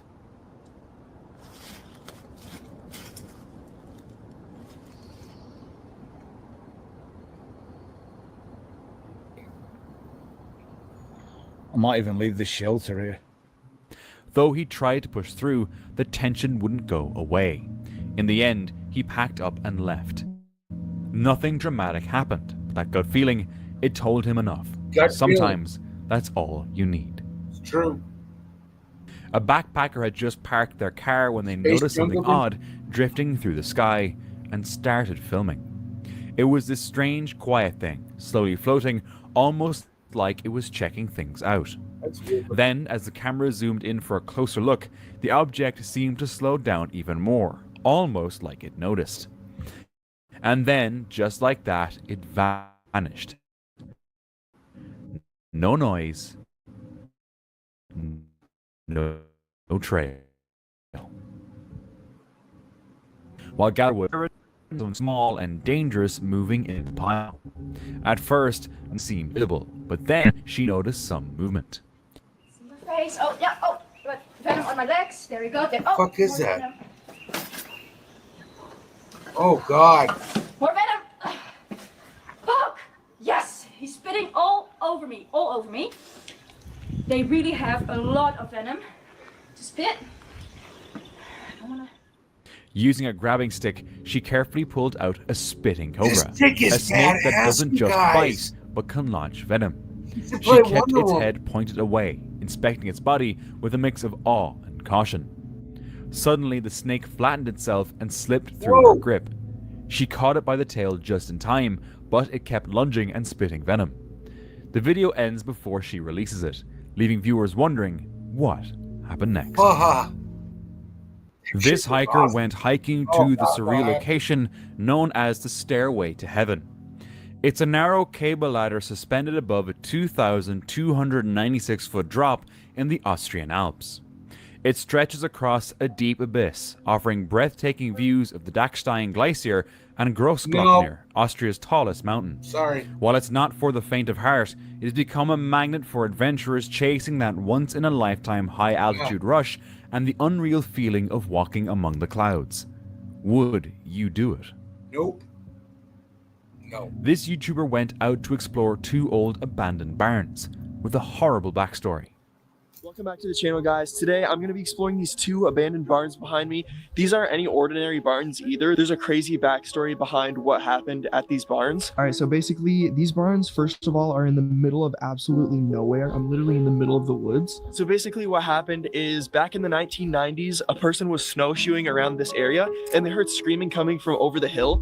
I'm pretty sure it's like this hill right here somewhere. And so they came down to check it out and they heard that it was coming from inside the barn. And so they went inside the barn and looked, and there was 4 people tied up, and those 4 people were also on the missing list for this area at the same time. So we're assuming there was some sort of kidnapper involved in this whole thing. But anyways, we're about to explore these barns.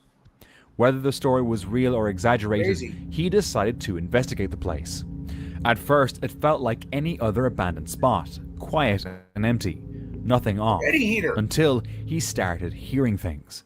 Also kind of just like wood, like not. What was that?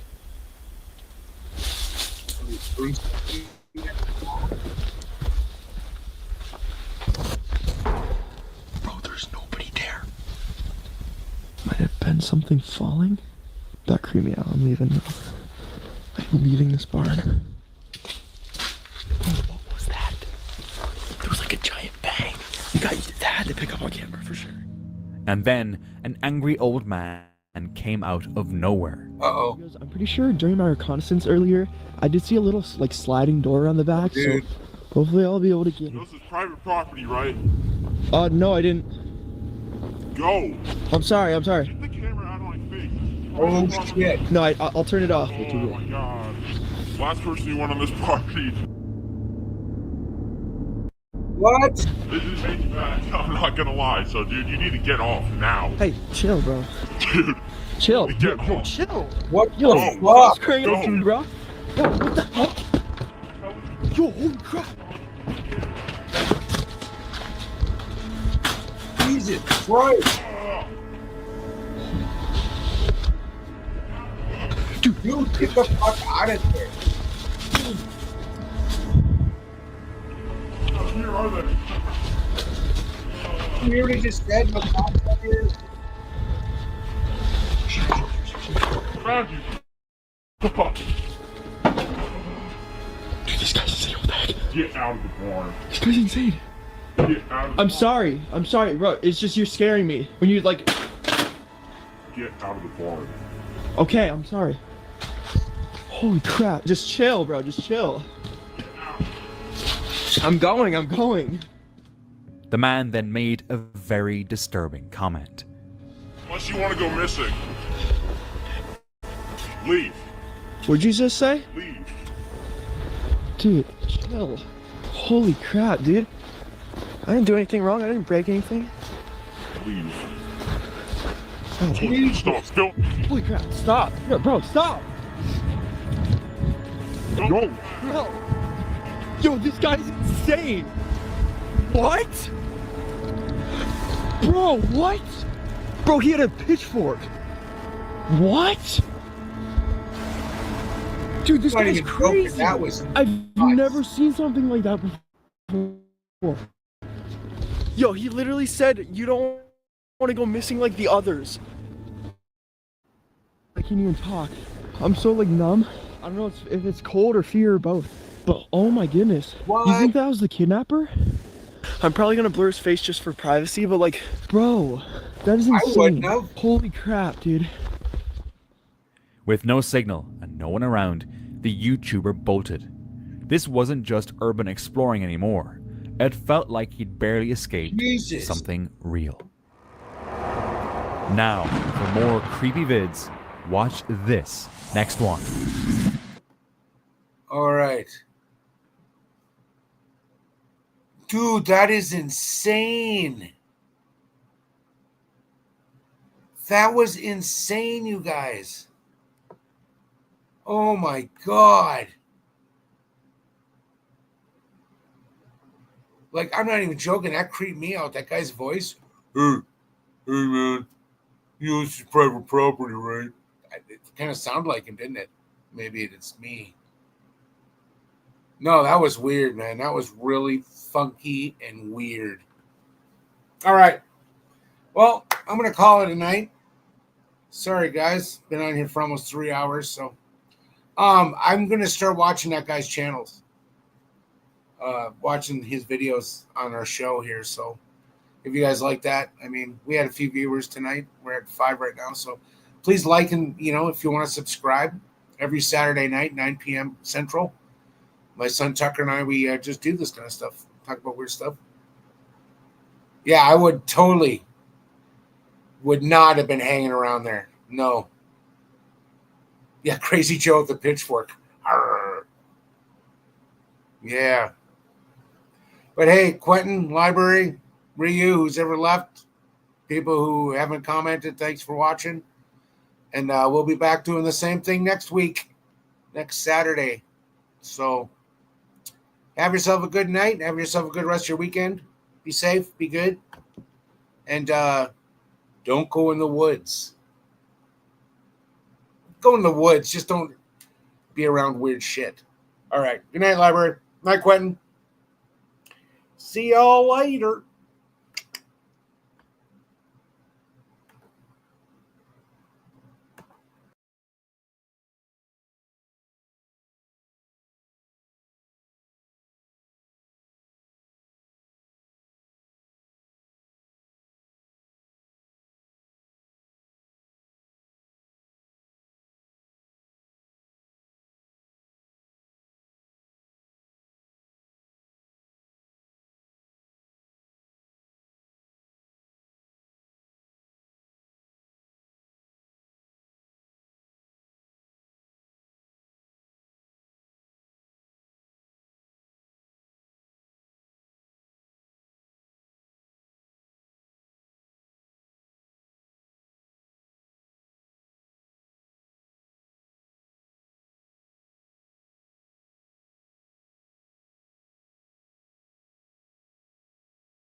Sorry, guys.